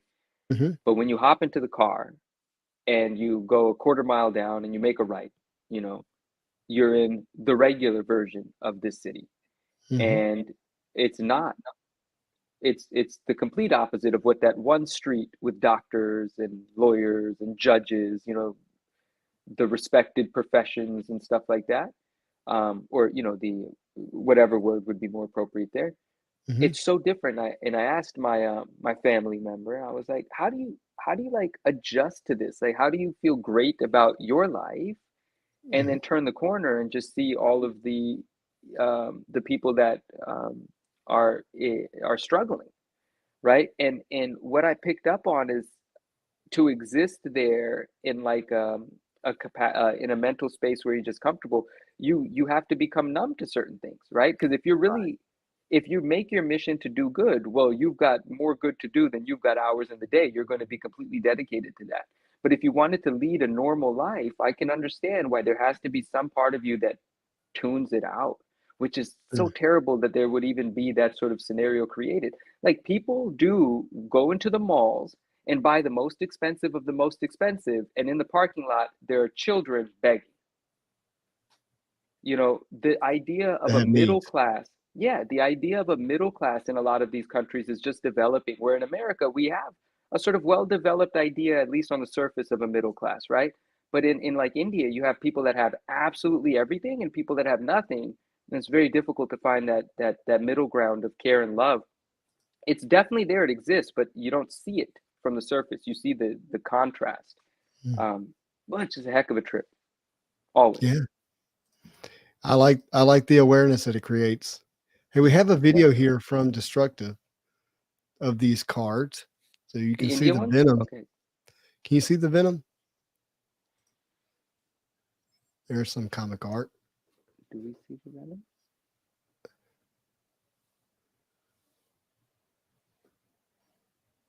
That's interesting.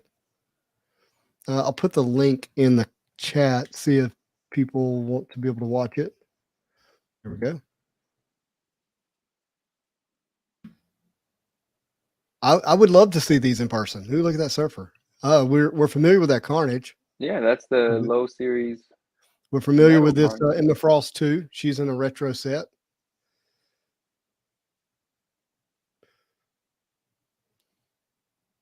Yeah, so I'll have to check out this full video. I wonder where you can purchase them. That's the question. Probably just eBay. But I wouldn't mind checking these out. Well, my friend. Oh no! Oh, I guess we are in 3 hours. That was episode 51, bud. That's amazing. Yeah. That's amazing. Next week 52. Next week is our 52nd episode. And just so you're like, well, why is it that the 1 year anniversary? Well, it just works out that way because the first video was actually day 1, not the end of day 7. Right. And so it actually creates another week before you hit the actual 1 year has passed since the first video. So we'll do episode 52, and then we'll have our 1 year celebration. That will either be Sunday, forgive me my dates. It'll be, I think it's like Sunday the 14th. Let's see here. The 16th or the 18th. We'll have that day either the 16th or the 18th. And it will not be the 16th. Cool. The 16th is Easter. It will be the 18th. Tuesday the 18th. Oh, Tuesday the 18th. Let me make note. Tuesday the 18th. It'll be a big show. I suspect we will celebrate with everybody. It'll be just a night of fun. There's going to be things given away, my friend. Oh, really? You know what? It's going to be like a week of giving away because I know I'm supposed to be selling at the Avengers Con, Con, but I think I want to open it up with like, all right, this one's free. Thanks for being here. Love that. Yeah. You know? Yeah.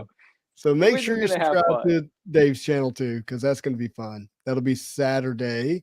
That'll be after our big show. So we'll remind people of that for sure. I Love Podcast. Oh yeah, I Love Podcast was actually the 51st like while we were talking about that's so amazing. That's good. Thank you. Yeah. That's really cool. Awesome. Well, thank you, man. Look, everybody, thank you for watching. Thank you for all the comments. Really enjoyed it. Loved having that was fun. Lewis on Sketch Card. Surprised you with Nige was beautiful to see. That was amazing. Amazing. That was a fun episode. That was a fun time. Thank you, everybody. That was a good time. Man. Lord willing, we'll be back next week. Indeed. Probably on Sunday. We'll see. It'll be either Sunday or Tuesday. Yeah. Life has a way of dictating that for us right now, but you can count on us being here for episode 52. If you do us a favor, hit that like button on the way out. If you like this kind of content, please consider subscribing not only to me, but the future videos for Manu here at the 9.9 newsstand. And but as always, I hope you have a marvelous day.